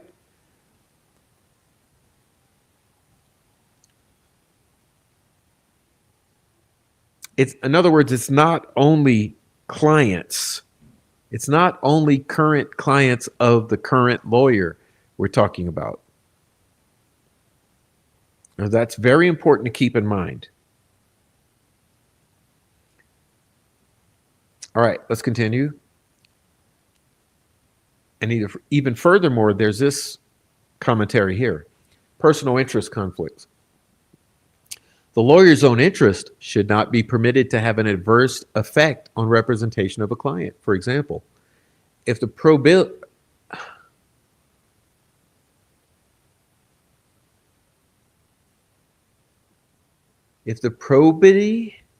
well, that's a word I've never heard before. These lawyers like rarely used words or something. If the probity of a lawyer's own conduct in a transaction is in serious question, it may be difficult or impossible for the lawyer to give a client detached advice. Similarly, when a lawyer has discussions concerning possible employment with an opponent of the lawyer's client or with a law firm representing the opponent, such discussions could materially limit the lawyer's representation of the client. In addition, a lawyer may not allow related business interests to affect representation.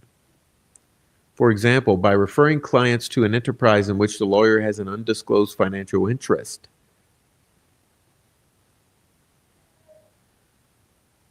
Let's read that one again.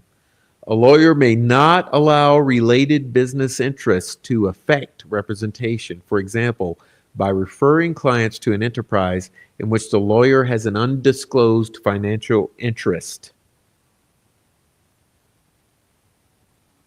That would be a personal conflict of interest, even though on its face you wouldn't look at it as a conflict, right? You'd look at it as a benefit.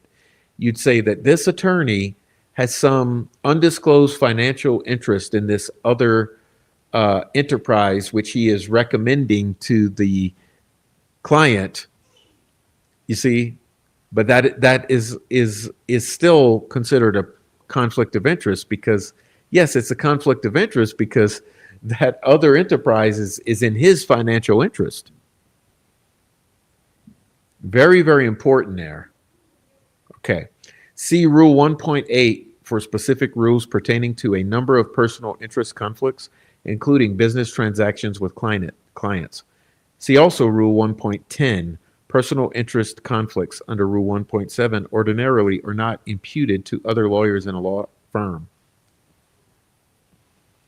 When lawyers representing different clients in the same matter or in substantially related matters or closely related by blood or marriage, there may be a significant risk that the client confidences will be revealed and that the lawyer's family relationship will interfere with both loyalty and independent professional judgment. Oh, oh, really? Really? Should we talk about Brad and Terry German? Can we talk about Brad and Terry German, please? Who's Brad and Terry German? Well, they're the direct relatives of Liberty German. Who was Terry German before she married Brad German? And how was she related to Nicholas McClellan, prosecutor?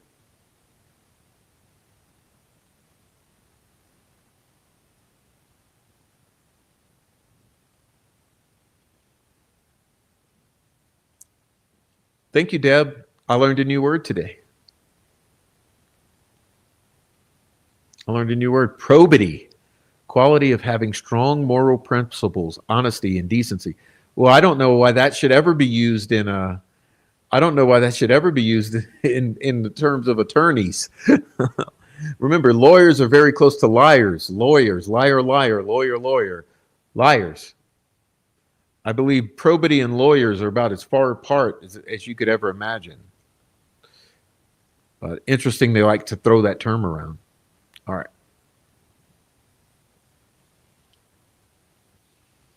But again, let's talk about Terry German's relation to Nicholas McClelland.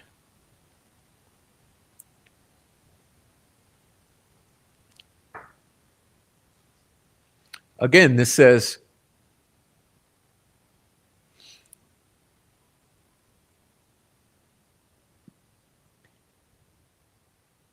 close family relationship.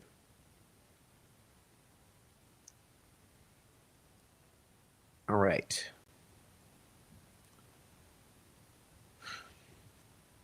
The disqualification arising from a close family relationship is personal and ordinarily is not imputed to members or firms with whom the lawyers are associated. A lawyer is prohibited from engaging in relationships of a sexual nature with a client unless the sexual relationship with the client predates the formation of the client-lawyer relationship.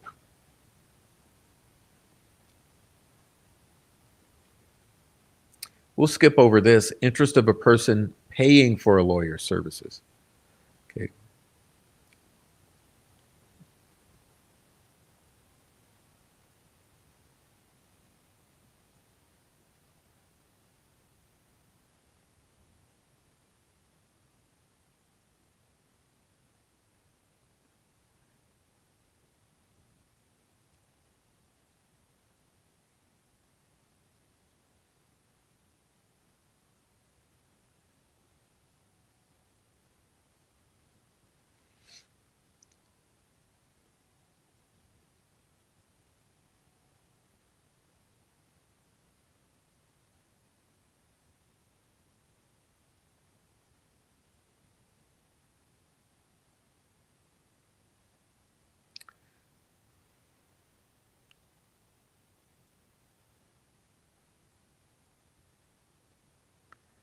All right, I'm just looking to get past this because we are now we're going to rule 1.8, conflict of interest, current client specific rules.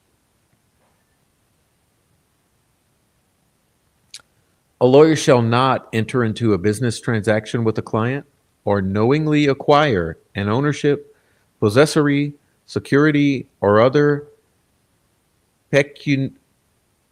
pecuniary interest in adverse to a client unless the transaction and terms on which the lawyer acquires the interest are fair and reasonable to the client and are fully disclosed and transmitted in writing in a manner that can be reasonably understood by the client. The client is advised in writing of the desirability of seeking and is given a reasonable opportunity to seek the advice of independent legal counsel on the transaction. And the client gives informed consent in writing signed by the client to essential terms of the transaction and the lawyer's role in the transaction, including whether the lawyer is representing the client in the transaction. A lawyer shall not use information relating to representation of a client to the disadvantage of the client unless the client gives informed consent, except as permitted or required by these rules. A lawyer shall not solicit any substantial gift from a client, including a testamentary gift, or prepare on behalf of a client an instrument giving the lawyer or a person related to the lawyer any substantial gift unless the lawyer or other recipient of the gift is related to the client. For the purposes of this paragraph, related persons include a spouse, child, grandchild, parent, and grandparent, or other relative or individual with whom the lawyer or client maintains a close familial relationship.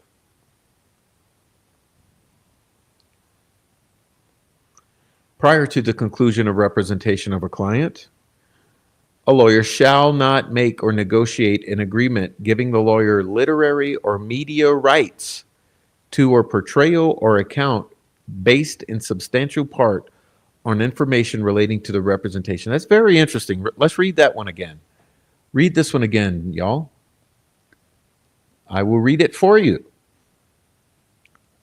Prior to the conclusion of representation of a client, a lawyer shall not make or negotiate. Remember that word, shall not? That means this is non-negotiable. Shall not. This is a rule, not a request. A lawyer shall not make or negotiate an agreement giving the lawyer literary or media rights to a portrayal or account based in substantial part on information relating to the representation. Dodged a bullet there, didn't we?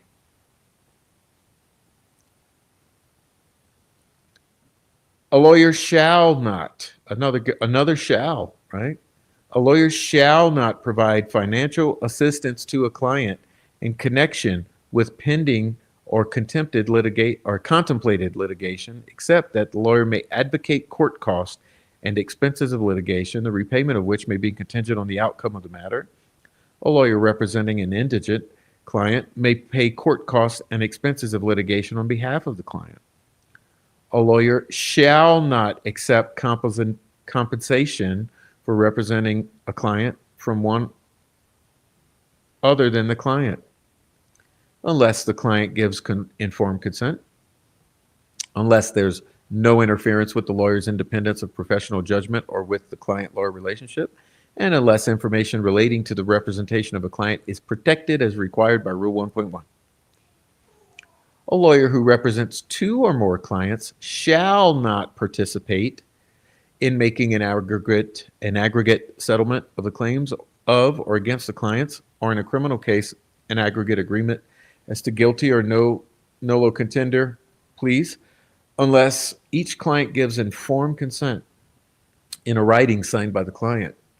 The lawyer's disclosure shall include the existence and nature of all the claims or pleas involved and the participation of each person in the settlement. A lawyer shall not make an agreement prospectively limiting the lawyer's liability to a client for malpractice unless the client is independently represented in making the agreement. A lawyer shall not settle a claim or potential claim for such liability with an unrepresented client or former client unless that person is advised in writing of the desirability of seeking and is given a reasonable opportunity to seek advice of independent legal counsel in connection therewith. A lawyer shall not acquire a proprietary interest in the cause of action or subject matter of litigation the lawyer is conducting for a client.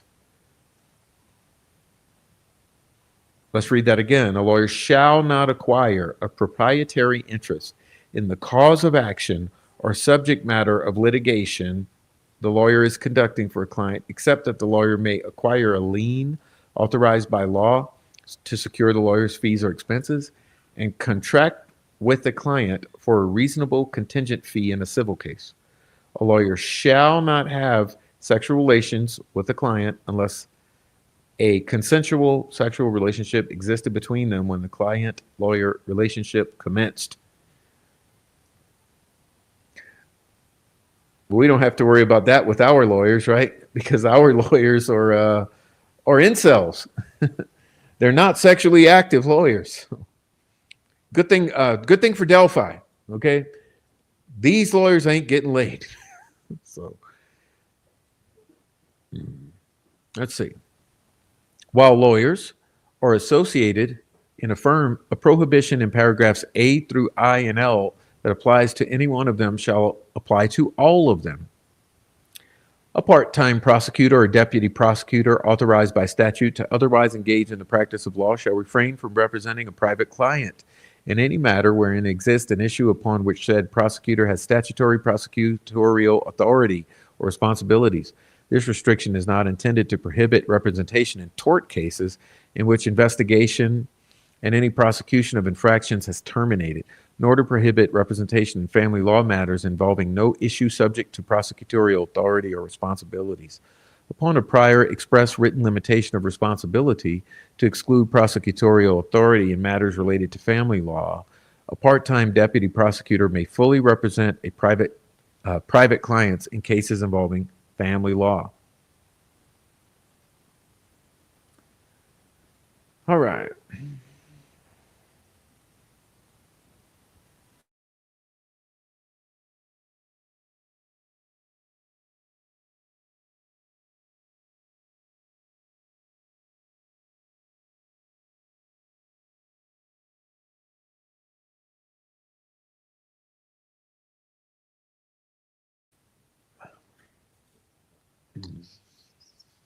All right, y'all.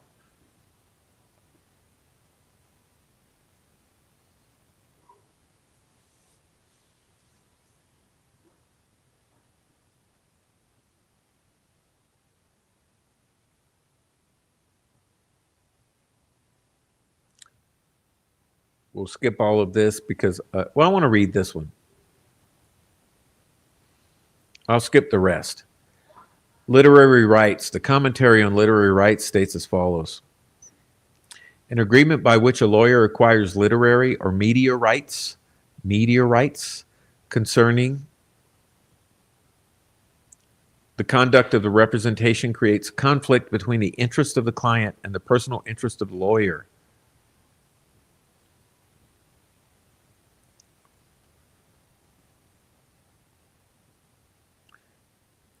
Measures suitable in the representation of the client may detract from the publication value of an account of the representation.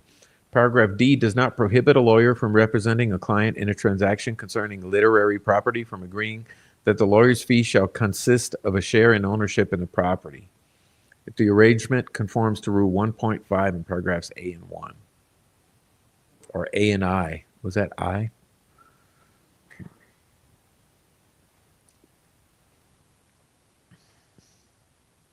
Well, let's continue.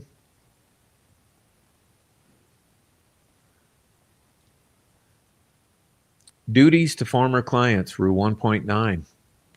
A lawyer who has formerly represented a client in a matter shall not thereafter represent another person in the same or substantially related matter in which that person's interests are materially adverse to the interests of the former client unless the former client gives informed consent confirmed in writing. A lawyer shall not knowingly represent a person in the same or a substantially related matter in which a firm with which the lawyer formerly was associated had previously represented a client whose interests are materially adverse to that person, and about whom the lawyer had acquired information protected by Rules 1.6 and 1.9c that is material to the matter, unless the former client gives informed consent confirmed in writing. A lawyer who has formerly represented a client in a matter whose present or former firm has formerly represented a client in a matter shall not thereafter use information relating to the representation to the disadvantage of the former client, except as these rules will permit or require with respect to a client, or when the information has become generally known, or reveal information relating to the representation accepted as these rules would permit or require with respect to a client. Okay.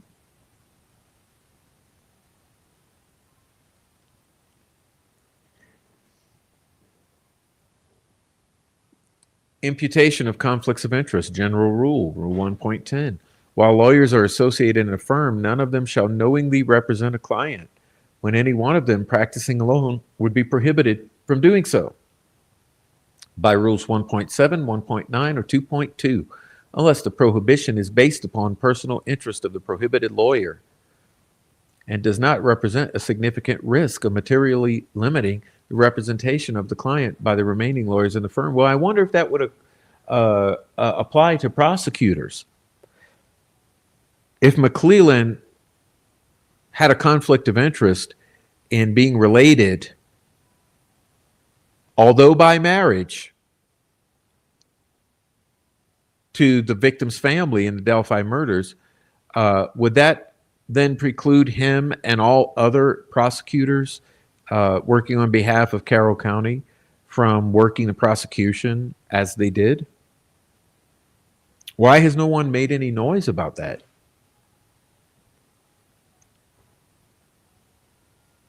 Seriously, why has it not come up? Why has the media failed to do their job, right? Why have our so-called Delphi journalists, which don't exist, as we know, let's be honest here, we are the journalist, okay? We are the journalist, right? Let me remove this, and I know this is going to piss off some mean girls. Look, as we all well know, we are the journalist, okay? Because we know that everyone proclaiming to themselves to be journalists are not actually journalists on this case. The mainstream media have not been journalists on this case. And apparently no one has done any work in this direction. Why has no one spoken out about it? Why did the defense attorneys not bring this up?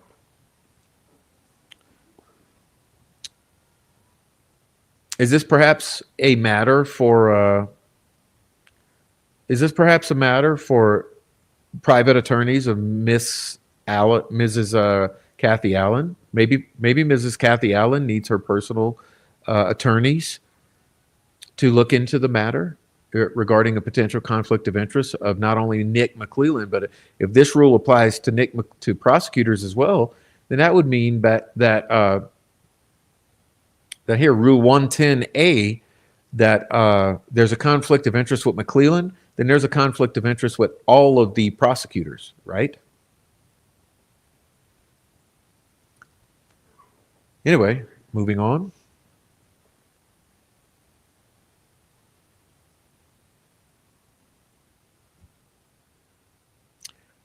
When a lawyer becomes associated with a firm, no lawyer associated with the firm shall knowingly represent a person in a matter in which that lawyer is disqualified under Rule 1.9. Unless the personally disqualified lawyer did not have primary responsibility for the matter that caused the disqualification. The personally disqualified lawyer is timely screened from any participation in the matter and is apportioned no part of the fee therefrom, and written notice is promptly given to any affected former client to enable it to ascertain compliance with the provision of this rule. A disqualification prescribed by this rule must be waived or may be waived by the affected client under the conditions stated in Rule 1.7. The disqualification of lawyers associated in a firm with former or current government lawyers is governed by Rule 111. Definition of firm. For the purposes of rules of professional conduct, the term firm denotes lawyers in a law partnership, professional corporation, sole proprietorship, or other association authorized to practice law, or lawyers employed in a legal services organization or the legal department of a corporation or other organization. See Rule 1.0c. Whether two or more lawyers constitute a firm within this definition can depend on the specific facts. See Rule 1.0, comments 2 to 4.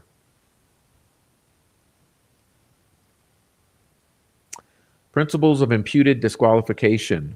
The rule of imputed disqualification stated in paragraph A above gives effect to the principle of loyalty to the client as it applies to lawyers who practice in a law firm. Such situations can be considered from the premise that a firm of lawyers is essentially one lawyer for the purposes of the rules governing loyalty to the client, or from the premise that each lawyer is vicariously bound by the obligation of loyalty owed by each lawyer with whom the lawyer is associated. Paragraph A operates only among the lawyers currently associated in a firm. When a lawyer moves from one firm to another, the situation is governed by rules 1.9b and 1.10b and 1.10c. The rule in paragraph A does not prohibit representation where neither questions of client loyalty nor protection of confidential information are presented. All right, we're going to skip ahead. I want to get on to Rule 111.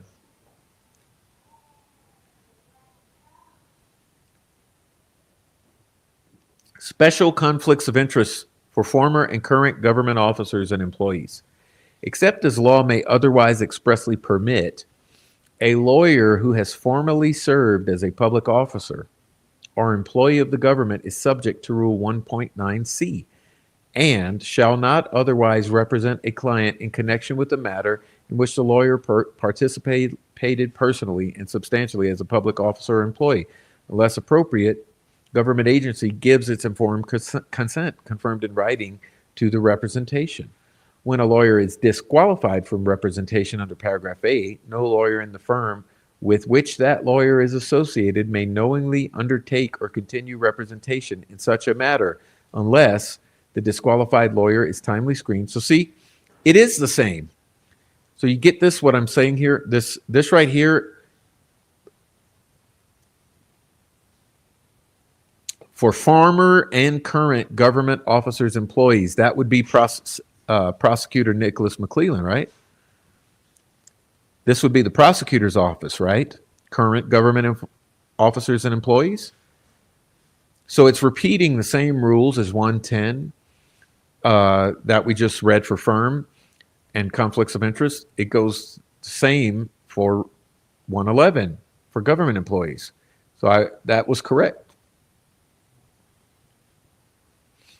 Except as law may otherwise expressly permit, a lawyer having information that the lawyer knows is confidential government information about a person acquitted or about a person acquired when the lawyer was a public officer or employee may not represent a private client whose interests are adverse to that person in a matter in which the information could be used to the material disadvantage of that person.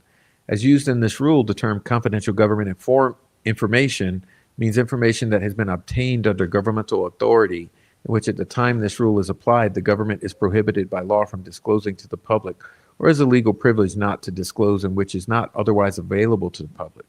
A firm with which that lawyer is associated may undertake or continue representation in the matter only if the disqualified lawyer is timely screened from any participation in the matter and is apportioned no part of the fee therefrom. Right. Except as law may otherwise expressly permit, a lawyer currently serving as public officer or employee is subject to rules 1.7 and 9 and shall not, 1, participate in a matter in which the lawyer participated personally and substantially while in private practice or non-governmental employment unless the appropriate government agency gives its informed consent confirmed in writing, or negotiate for private employment with any person who is involved as a party or as a lawyer for a party in a matter in which the lawyer is participating personally and substantially, except that a lawyer serving as a law clerk to a judge, other adjudicative officer, or arbitrator may negotiate for private employment as permitted by Rule 1.12b and subject to conditions stated in 1.12b. As used in this rule, the term matter includes any judicial or other proceeding, application, request for ruling or other determination, contract, claim, controversy, investigation, charge, accusation, arrest, or other particular matter involving a specific party or parties, and any other matter covered by the conflict of interest rules of the appropriate government agency. All right. Former judge, arbitrator, mediator, or other third party neutral, Rule 1.12. Except if stated in paragraph D, a lawyer shall not represent anyone in connection with a matter in which the lawyer participated personally and substantially as a judge or other adjudicative officer, arbitrator, mediator, or other third party neutral or law clerk to such a person, unless all parties to the proceeding give informed consent confirmed in writing. A lawyer shall not negotiate for employment with any person who is involved as a party or as lawyer for a party in a matter in which the lawyer is participating personally and substantially as a judge or other adjudicative officer, or as an arbitrator, mediator, or third party neutral. A lawyer serving as a law clerk to any such person may negotiate for employment with a party or lawyer involved in a matter in which the clerk is participating personally and substantially, but only after the lawyer has notified the law clerk's employer. If a lawyer is disqualified by paragraph 8, no lawyer in a firm with which that lawyer is associated may knowingly undertake or continue representation in the matter, unless the disqualified lawyer is timely screened from any participation in the matter, and is proportioned no part of the fee therefrom, and written notice is promptly given to the parties and any appropriate tribunal to enable them to ascertain compliance with the provisions under this rule. An arbitrator selected as partisan of a party in a multi-member arbitration panel is not prohibited from subsequently representing that party. Rule 1.13, organization as client. A lawyer employed or retained by an organization represents the organization acting through its duly authorized constituents.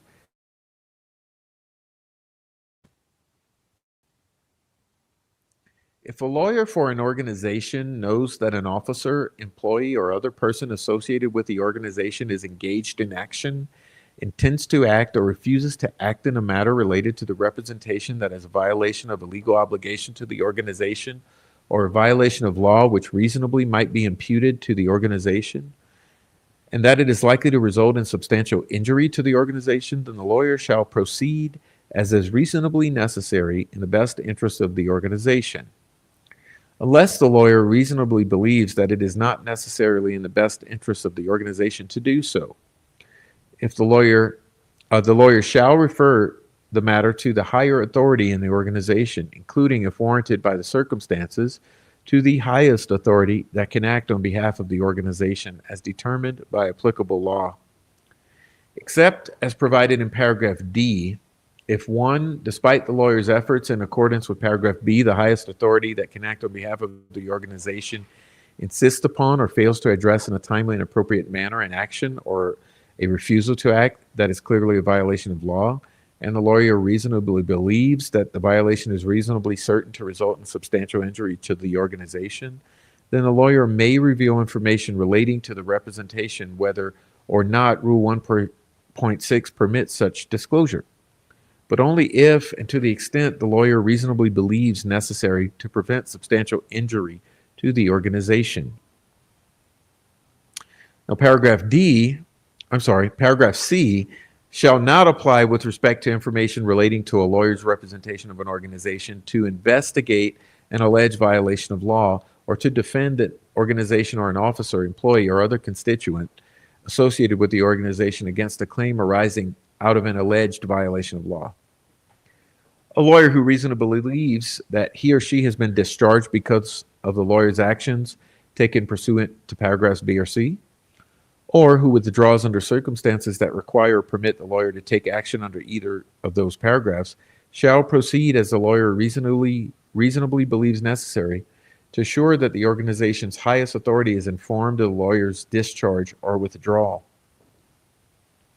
In dealing with an organization's directors, officers, employees, members, shareholders, or other constituents, a lawyer shall explain the identity of the client when the lawyer knows or reasonably should know that the organization's interests are adverse to those of the constituents with whom the lawyer is dealing.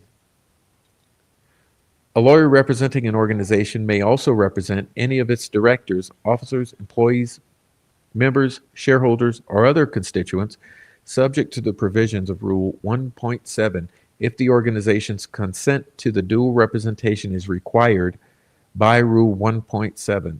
Consent shall be given by an appropriate official of the organization other than the individual who is to be represented or by the shareholders.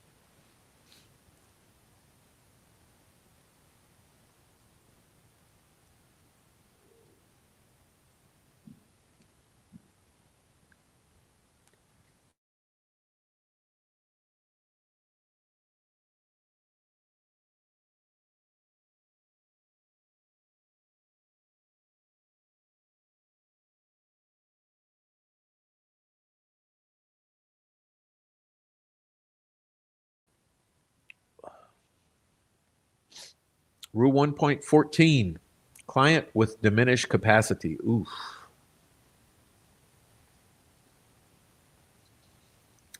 When a client's capacity to make adequately considered decisions in connection with the representation is diminished, whether because of minority, mental impairment, or for some other reason, the lawyer shall, as far as reasonably possible, maintain a normal client-lawyer relationship with the client.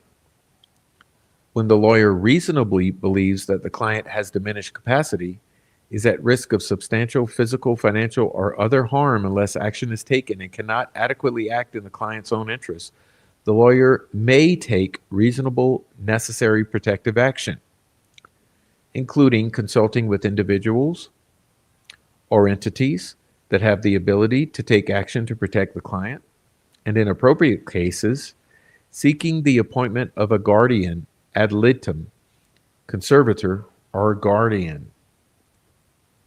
Information relating to the representation of a client with diminished capacity is protected by Rule 1.6. When taking protective action pursuant to paragraph B, the lawyer is impliedly authorized under Rule 1.6a to reveal information about the client, but only to the extent reasonably necessary to protect the client's interests. This rule is not violated if the lawyer acts in good faith to comply with this rule. The normal client-lawyer relationship is based on the assumption that the client, when properly advised and assisted, is capable of making decisions about important matters. When the client is a minor or suffers from a diminished mental capacity, however, maintaining the ordinary client-lawyer relationship may not be possible in all respects. In particular, a severely incapacitated person may have no power to make legally binding decisions. Nevertheless, a client with diminished capacity often has the ability to understand, deliberate upon, and reach conclusions about matters affecting the client's own well-being. For example, children as young as 5 or 6 years of age, and certainly those of 10 or 12, are regarded as having opinions that are entitled to weight in legal proceedings concerning their custody. So also, it is recognized that some persons of advanced age can be quite capable of handling routine financial matters while needing specific or special legal protection concerning major transactions. The fact that a client suffers a disability does not diminish the lawyer's obligation to treat the client with attention and respect. Even if the person has a legal representative, the lawyer should, as far as possible, accord the represented person the status of client, particularly in maintaining communication. The client may wish to have family members or other persons participate in discussions with the lawyer. When necessary to assist with the representation, the presence of such persons generally does not affect the applicability of the attorney-client evidentiary privilege. Nevertheless, the lawyer must keep the client's interests foremost, and except for protective action authorized under paragraph B, must look to the client and not family members to make decisions on the client's behalf. If a legal representative has already been appointed for the client, the lawyer should ordinarily look to the representative for decisions on behalf of the client. In matters involving a minor, whether the lawyer should look to the parents as natural guardians may depend on the type of proceeding or matter in which the lawyer is representing the minor. If the lawyer represents the guardian as distinct from the ward and is aware that the guardian is actively or acting adversely to the ward's interests, the lawyer may have an obligation to prevent or rectify the guardian's misconduct. See Rule 1.2d.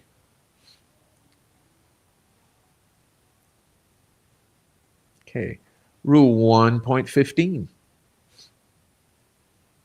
Safekeeping property. A lawyer shall hold property of clients or third persons that is in a lawyer's possession in connection with a representation separate from the lawyer's own property. Funds shall be kept in a separate account, maintained in the state where the lawyer's office is situated, or elsewhere with the consent of the client or third person. Other property shall be identified as such and appropriately safeguarded. Complete records of such account funds and other property shall be kept by the lawyer and shall be preserved for a period of 5 years after termination of the representation. A lawyer may deposit his or her own funds reasonably sufficient to maintain a nominal balance in a client trust account. A lawyer shall deposit into a client trust account legal fees and expenses that have been paid in advance, to be withdrawn by the lawyer only as fees are earned or expenses occurred or incurred. Upon receiving funds,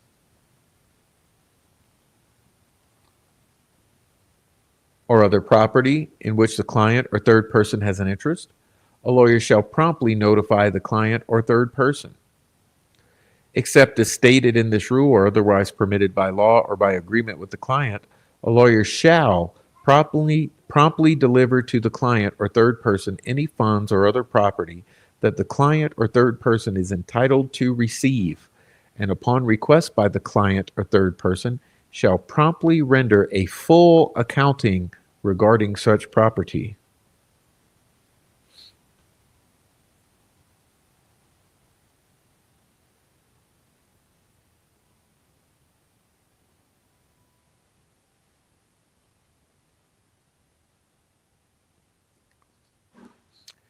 When in the course of representation a lawyer is in possession of property in which two or more persons, one of whom may be the lawyer, claim interests, the property shall be kept separate by the lawyer until the dispute is resolved.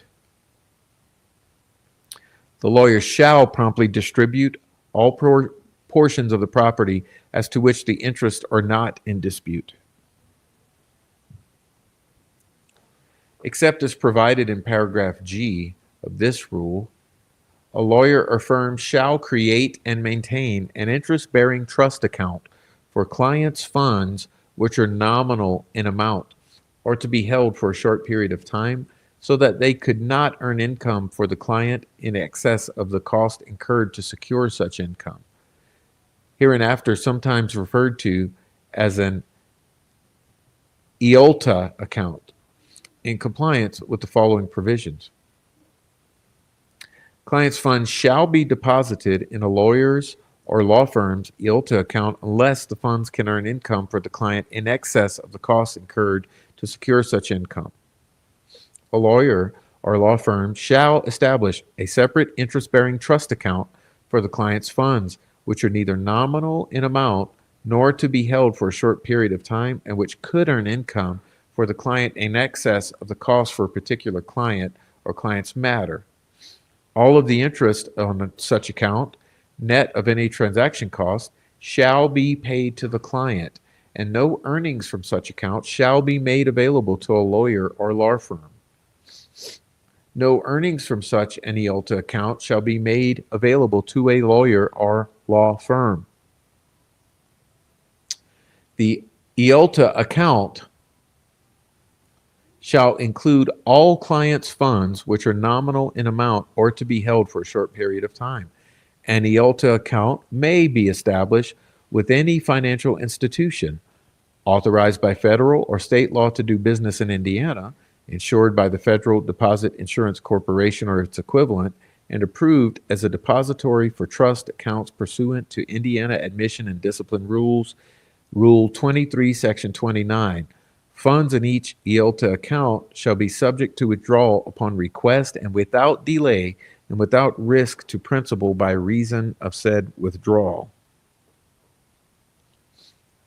Participating financial institutions shall maintain IOLTA accounts which pay the highest interest rate or dividend generally available from the institution to its non-IOLTA account customers when IOLTA accounts meet or exceed the same minimum balance or other account eligibility qualifications, if any. In determining the highest interest rate or dividend generally available from the institution to its non-IOLTA accounts, eligible institutions may consider factors in addition to the IOLTA account balance customarily considered by the institution when settling interest rates or dividends for its customers, provided that such factors do not discriminate between IOLTA accounts and accounts of non-IOLTA customers, and that these factors do not include that the account is an IOLTA account. All interest earned net of fees or charges shall be remitted to the Indiana Bar Foundation, the foundation, which is designated in paragraph 1 or paragraph I of this rule, to organize and administer the IOLTA program. And the depository institution shall submit reports thereon as set forth below. Lawyers or law firms depositing client funds in an IOLTA account established pursuant to this rule shall, on forms approved by this foundation, direct the depository institution, A, to remit all interest or dividends, net of reasonable service charges or fees, if any, on the average monthly balance in the account, or as otherwise computed in accordance with the institution's standard accounting practice, at least quarterly, solely to the foundation. The depository institution may remit the interest or dividends on all of its IOLTA accounts in a lump sum. However, the depository institution must provide for each individual IOLTA account the information to the lawyer or law firm and to the foundation required by subparagraphs F6B and F6C of this rule. B, to transmit with each remittance to the foundation a statement showing the name of the lawyer or law firm for whom the remittance is sent, the rate of interest applied, and other such information as is reasonably required by the foundation. C, to transmit to the depositing lawyer or law firm a periodic account statement for the IOLTA account reflecting the amount of interest paid to the foundation, the rate of interest applied, the average account balance for the period for which the interest was earned, and other such information as is reasonably required for the foundation. And D, to waive any reasonable service charge that exceeds the interest earned on any IOLTA account during the reporting period, excess charge, or bill the excess charge to the foundation. Any IOLTA account which has or may have the net effect of costing the IOLTA program more in fees than earned in interest over a period of time may, at the discretion of the foundation, be exempted from and removed from the IOLTA program. Exemption of an IOLTA account from the IOLTA program revokes the permission to use the foundation's tax identification number for that account. Exemption of such account from the IOLTA program shall not relieve the lawyer and or law firm from the obligation to maintain the property of clients and third persons separately as required above in a non-interest-bearing account. The IOLTA program will issue refunds when interest has been remitted in error, whether the error is the bank's or the lawyer's. Requests for refunds must be submitted in writing by the bank, the lawyer, or law firm on a timely basis, accompanied by documentation that confirms the amount of interest paid to the program as needed for auditing purposes. The IOLTA program may request additional documentation to support the request. The refund will be remitted to the appropriate financial institution for transmittal at the lawyer's direction after appropriate accounting and reporting. In no event will the refund exceed the amount of interest actually received by the IOLTA program.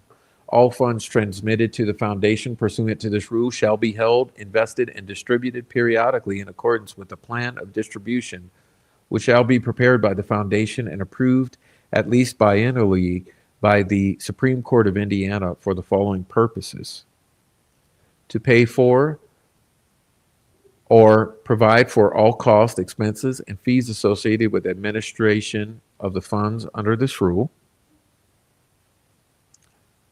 to establish appropriate reserves, to support civil legal assistance and pro bono programs in Indiana, and for such other programs for the benefit of the public as are specifically approved by the Supreme Court from time to time.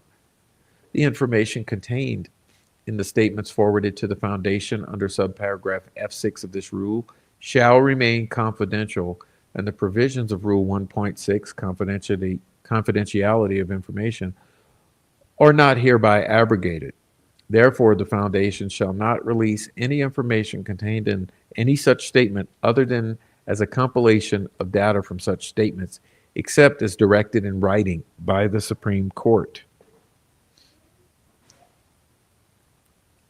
The foundation shall have the full authority to and shall from time to time prepare and submit to the Supreme Court for approval forms, procedures, instructions, and guidelines necessary and appropriate to implement the provisions set forth in this rule, and after approval thereof by the court shall promulgate same.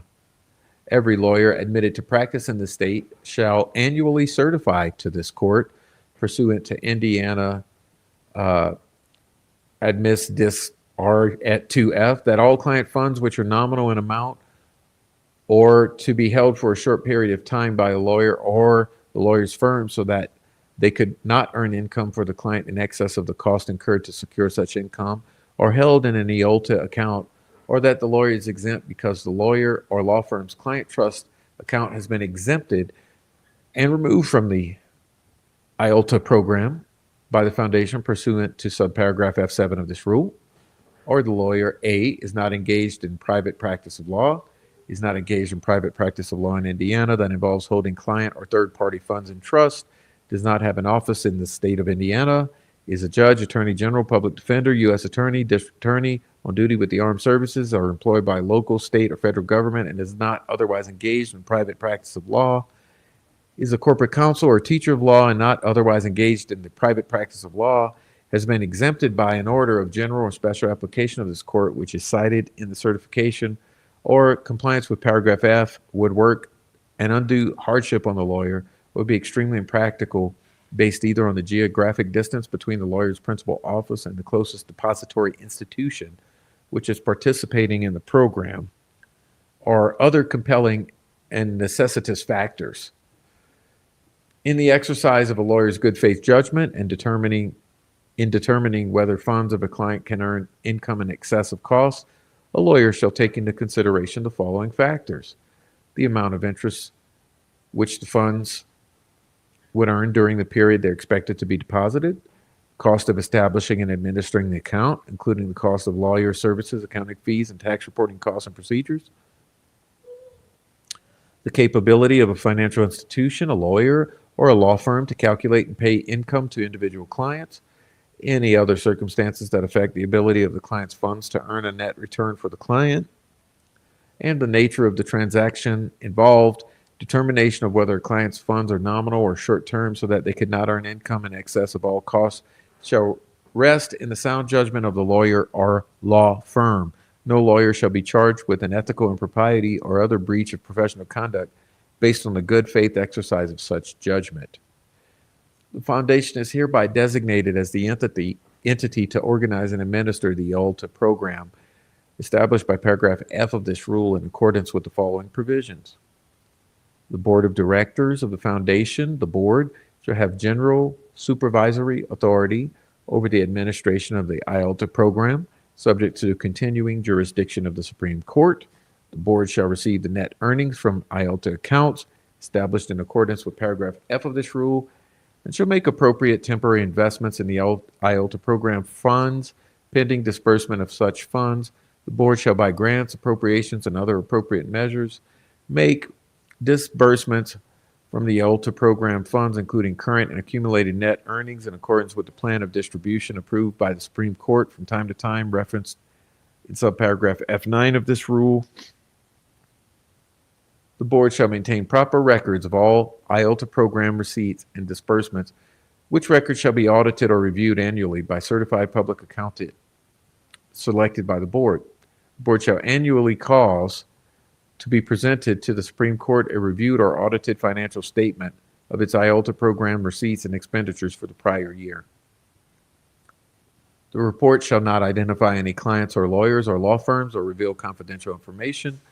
The statement shall be filed with the clerk of the Supreme Court, and a summary thereof shall be published in the next available issue of one or more statewide publication for attorneys, such as the Res Geste and the Indiana Lawyer. President and other members of the board shall administer the IOLTA program without compensation, but may be reimbursed for their reasonable and necessary expenses incurred in the performance of their duties, and shall be indemnified by the foundation against any liability or expense arising directly or indirectly out of the good faith performance of their duties. The board shall monitor attorney compliance with the provisions of this rule and periodically report to the Supreme Court those attorneys not in compliance with the provisions of Rule 1.15. In the event the IOLTA program or its administration by the foundation is terminated, all assets of the IOLTA program, including any program funds then on hand, shall be transferred in accordance with the order of the Supreme Court terminating the IOLTA program or its administration by the foundation, provided such transfer shall be an entity which will not violate the requirements the foundation must observe regarding the transfer of its assets in order to retain its tax-exempt status under the IRS Code of 1986 as amended for similar future provisions of law. A lawyer, law firm, or estate of a deceased lawyer with unclaimed or identified funds in the client trust account shall take reasonable efforts to locate and distribute funds to the owner. Unclaimed funds or monies which a lawyer or firm is holding in a client trust account that should be distributed to a client or third party. Unidentified funds or monies for which the lawyer or firm cannot identify an owner. If a lawyer, law firm, or estate of a deceased lawyer cannot identify or locate the owner of funds in its IOLTA or non-IOLTA trust account, it shall pay the funds to the Indiana Bar Foundation for use in accordance with this rule. Once the lawyer or law firm has an obligation to pay or distribute these funds, the lawyer or law firm has a period of 5 years to identify or locate the owner of the funds. A lawyer's or law firm's reasonable efforts to identify the owners of the funds include a review of transaction records, client ledgers, case files, and any other relevant fee records. Reasonable efforts to locate the owner of the funds include periodic correspondence of the type contemplated by the lawyer's or law firm's relationship with the client, former client, or third party. Such correspondence should such correspondence prove unsuccessful, lawyers or firms reasonable efforts to include efforts similar to those that would be undertaken when attempting to locate a person for service of process, such as examinations of the local telephone directories, courthouse records, voter registration records, local tax records, motor vehicle records, or the use of consolidated online search services that access such records. A lawyer or law firm or lawyer's estate shall certify those reasonable efforts to locate or identify the owners before remitting such fund to the Indiana Bar Foundation.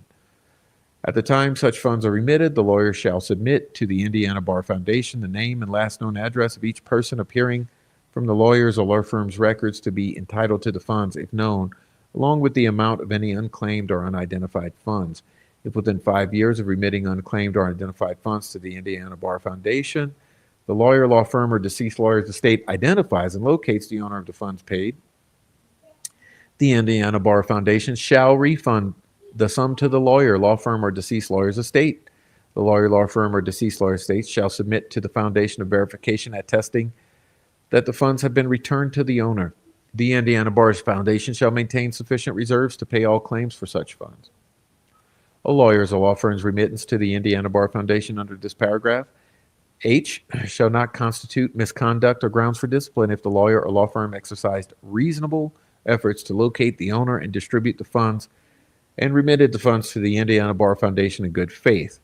A lawyer or law firm's duty to locate the owner of unclaimed funds shall terminate once they have made reasonable efforts to locate the owner of those funds for a period of 5 years, and they have remitted the funds to the Indiana Bar Foundation.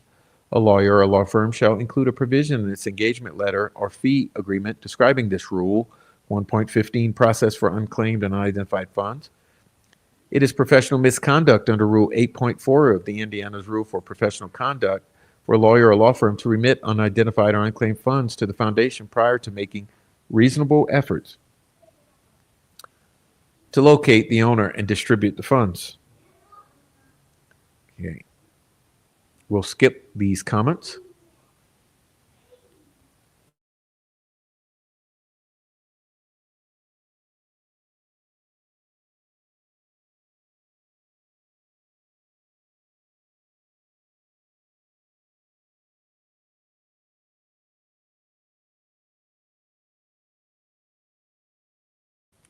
All right, guys, we may just be stopping here. Okay, I think we may be stopping here. Okay, so we're going to read this one. Rule 1.16, declining or terminating representation.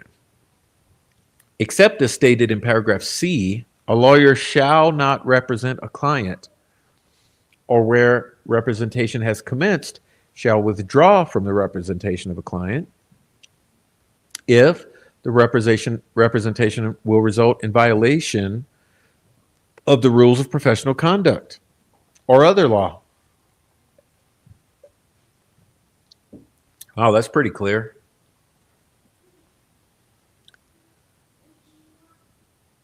Two, the lawyer's physical or mental condition materially impairs the lawyer's ability to represent the client, or the lawyer is discharged.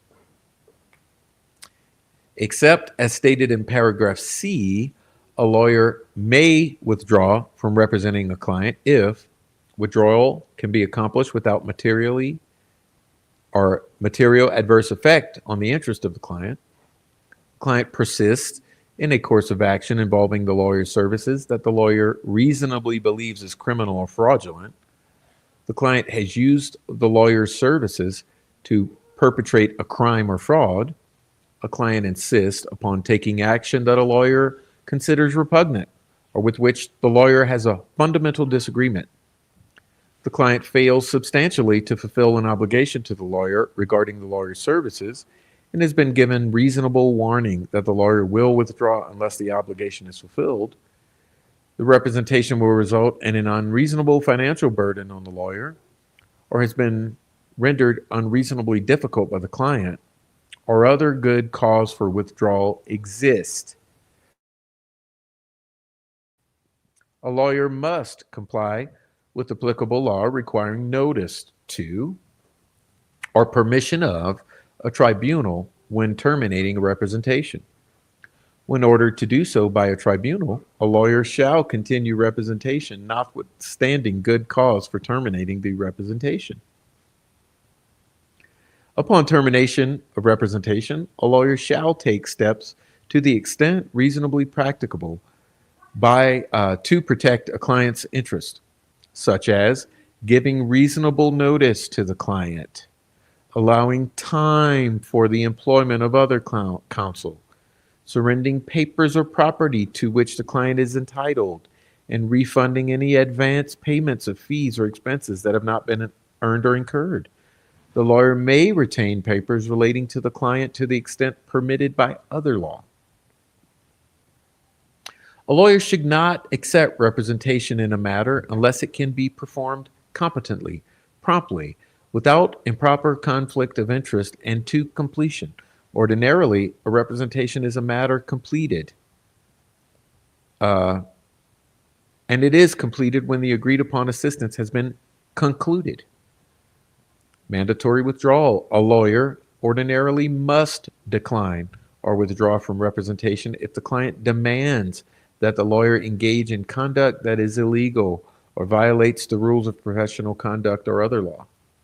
The lawyer is not obliged to decline or withdraw simply because the client suggests a course of conduct. A client may make a suggestion in the hope that the lawyer will not be constrained by professional obligation. When a lawyer has been appointed to represent a client, withdrawal ordinarily requires approval of the appointing authority. Now that's interesting. You guys think of this. We're going to go on a little detour here. And listen, here's the first thing a certain someone's going to say. Another bad legal take from the king of transparency and truth in Delphi. Or he's going to say, another bad legal take from the prof. This is not a bad legal take. This is a question, okay? This is interesting. The quotation being, when a lawyer has been appointed to represent a client, which Baldwin and Rozzi were, correct? Baldwin and Rozzi were appointed public defenders.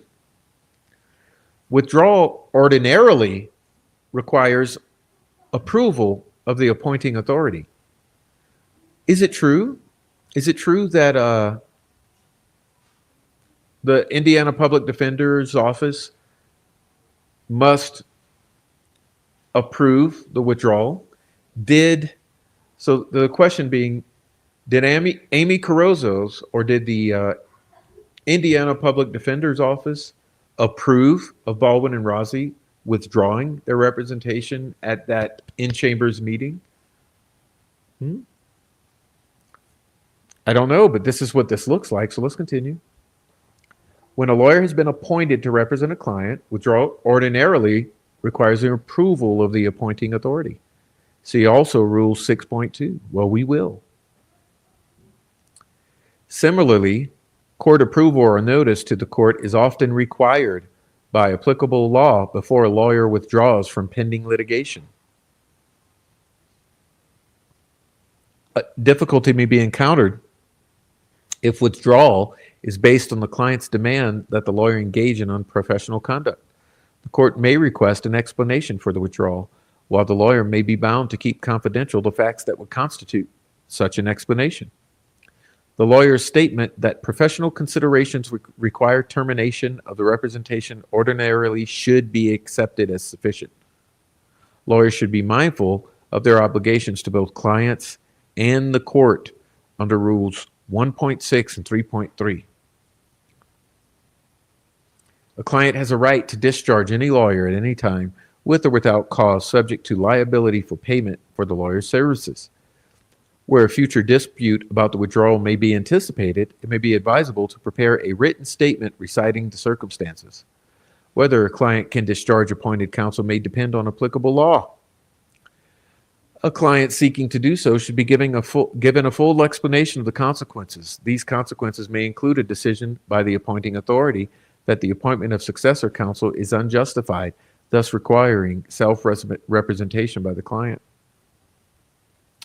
If the client has severely diminished capacity, the client may lack legal capacity to discharge the lawyer.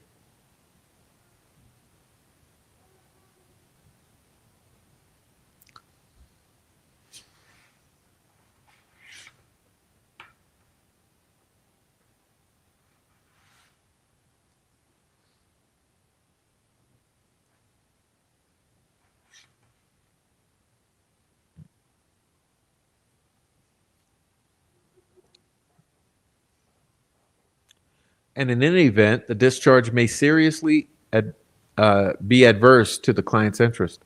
A lawyer should make special effort to help the client consider the consequences and may take reasonably necessary protective action as provided in Rule 1.14.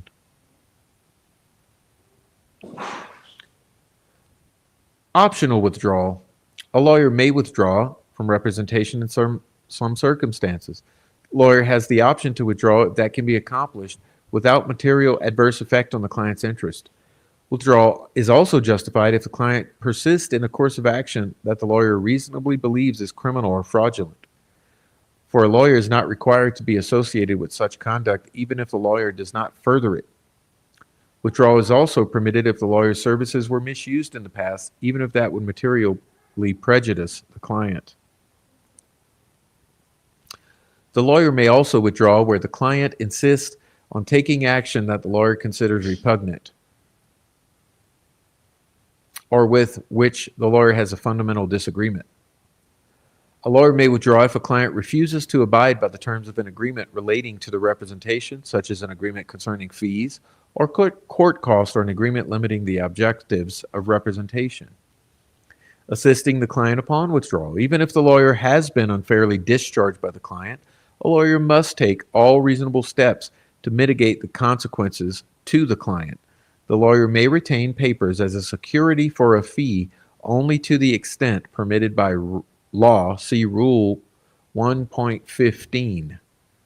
Okay, so now I want to go back and revisit this here, where it's cited. What was it? Rule 6.2.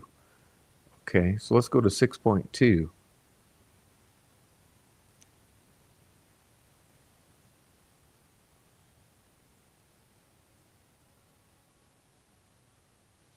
I see. And that was 1.16, I believe. Let's read this again, reference 6.2. When a lawyer has been appointed to represent a client, withdrawal ordinarily requires approval of the appointing authority. See Rule 6.2. Okay, let's go to 6.2 again. A lawyer shall not seek to avoid appointment by tribunal to represent a person except for good cause, as when representing a client is likely to result in violation of the rules, representing the client is likely to result in unreasonable financial burden, the client or cause is so repugnant to the lawyer as to be likely to impair the client-lawyer relationship.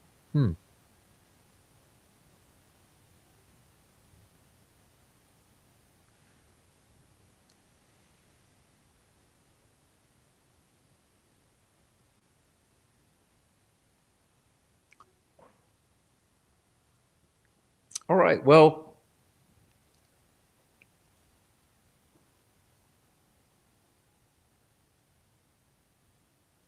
for all of you here, I think that's enough reading for my throat tonight. I'm feeling it. It's a little bit much for me. But we'll finish up with this tomorrow, hopefully. Hopefully tomorrow we will do a part 2 of this, if I'm able to. The professionals, right? The lawyers. We're talking about the lawyers. We're talking about the rule book, the guidelines, the friendly suggestions. And I think there's already some things in there we've covered tonight that we need to be thinking about. And I'm sure, matter of fact, I'm absolutely positive that there's more to come. Tomorrow night's show should probably be more exciting. I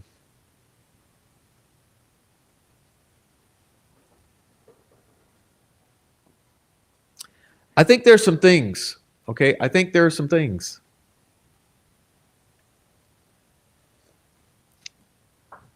Here you go, sweet Amy. That's the document there. And I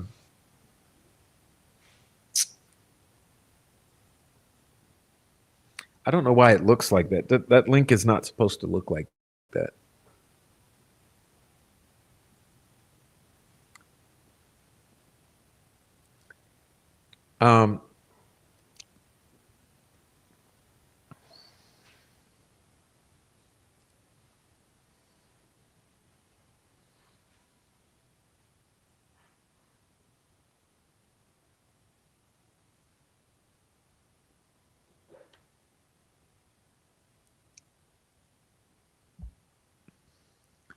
But I guess I'll give you all homework. If you want to go go to that link and save it so you can go and peruse it at your pleasure, okay, in your free time.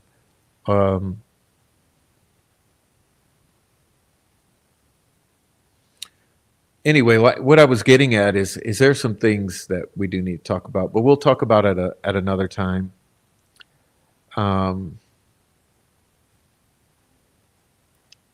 Hey, but I'll give you my opinion really quick.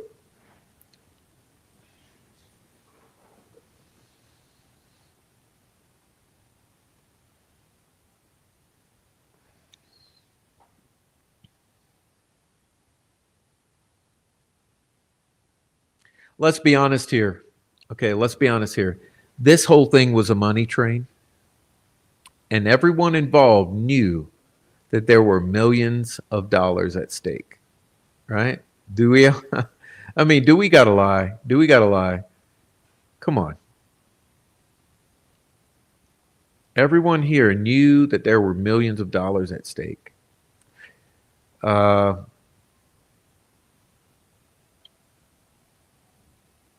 you can't blame them all. I mean,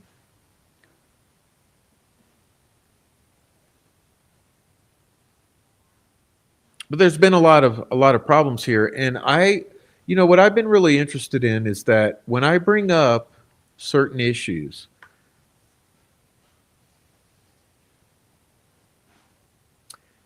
mm, how would I say it? When I bring up certain issues and I get a certain kind of response, basically people trying to shut it down. Okay, when you're trying to shut down the questions, especially when we're asking questions about money.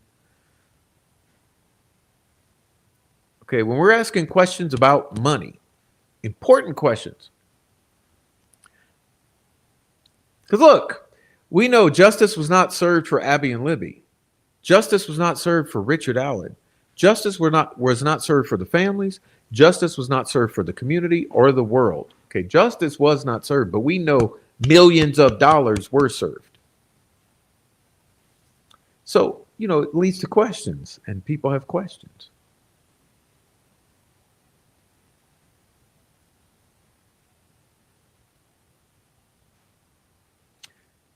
And I just find it odd that asking simple questions about money is getting such an insane response from some people you would not expect it from.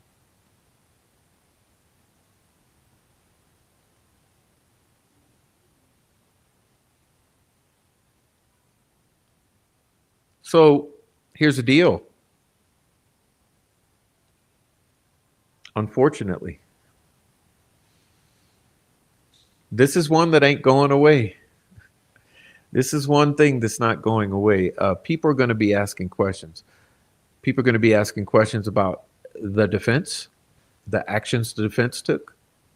And like I said, like I preface this whole thing, people have always asked questions about the judge, about her clear bias, about the prosecutor, about his clear insanity and bias, about law enforcement and their clear corruption and malfeasance.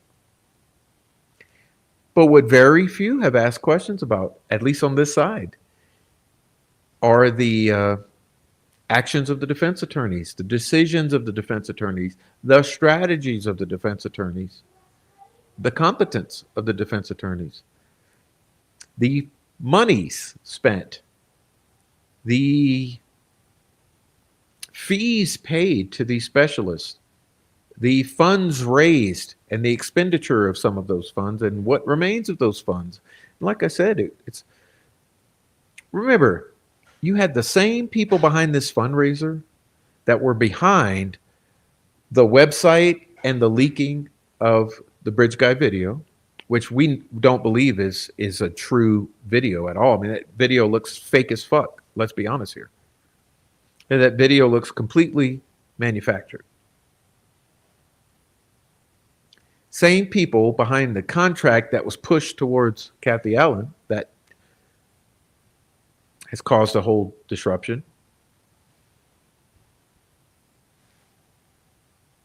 Whole fucking same group of people, right?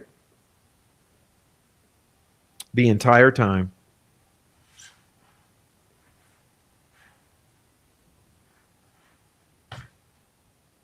So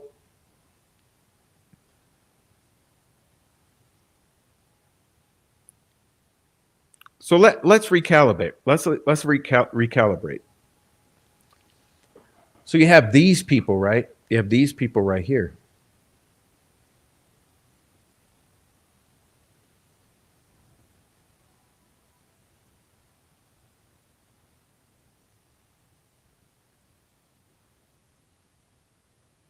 right? And you have these people, right? What's the quoted? Let's read the quotation again. The quotation is, my position on Richard Allen and anything happened to him, and this is what I'd like to do is turn a blind eye to it because he deserves every last bit of whatever he's got coming to him. Uh, he ain't going to no gin pop. Message that I got from somebody that knows somebody was they were telling me that there was a hit on Richard Allen. Apparently he's not adjusted too well up there in Pendleton. Like I said on my last live, a friend of mine's son up there for murder, and he's in the same area as Richard Allen. And apparently Richard caused a lockdown for 3 weeks ago and pulling some kind of shit up, shenanigans up there, threatening guards and stuff. And then my buddy called me and said, that motherfucker Richard Allen is causing a bunch of ruckus up there in fucking West Pendleton, and they locked down a whole bunch of blocks up there because blah blah blah. And I can't talk to my son or nothing. Now he's not Gen P, but he's in PC, and people down there were telling me they were contracted to do something to him. So you got all those types. Like I've always said, you got Troll Farm 1.0. That's Troll Farm. Troll Farm. But then you got Troll Farm 2.0. Mean Girls.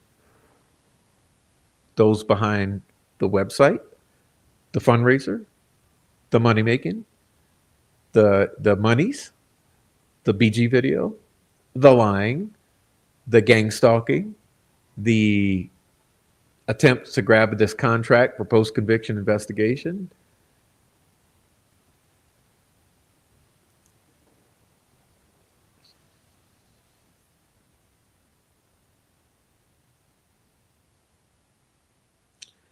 What's the commonality in both these groups, by the way?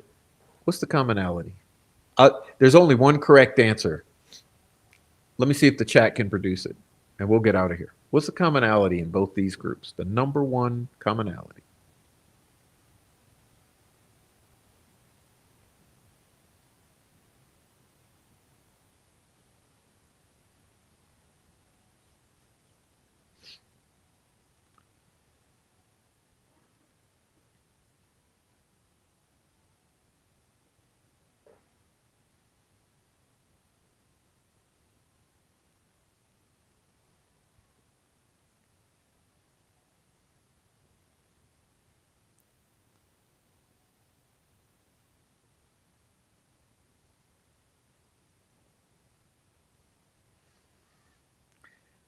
I guess I talked everyone to sleep.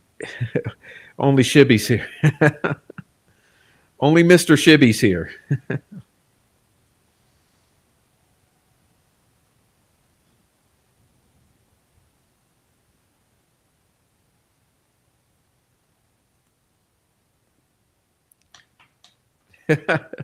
It's crickets. Look, at least Shibby's here to. Yeah. The one commonality is don't talk about the family.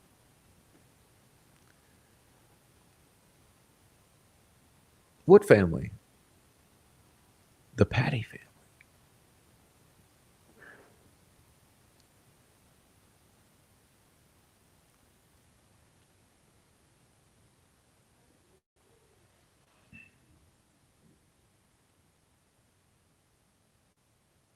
And that is what it is. And so I'll get out of here on that note. And Chevy Killer, love you too. Heather Brown, love you too. Shibby, Paula, who else is here? Miss K, Goose Gammy, LB, Muty Silence, Heavy Metal Rehab, Paula, Critter Mama. Read that contract that I posted. Read it. It's well worth reading. Promise.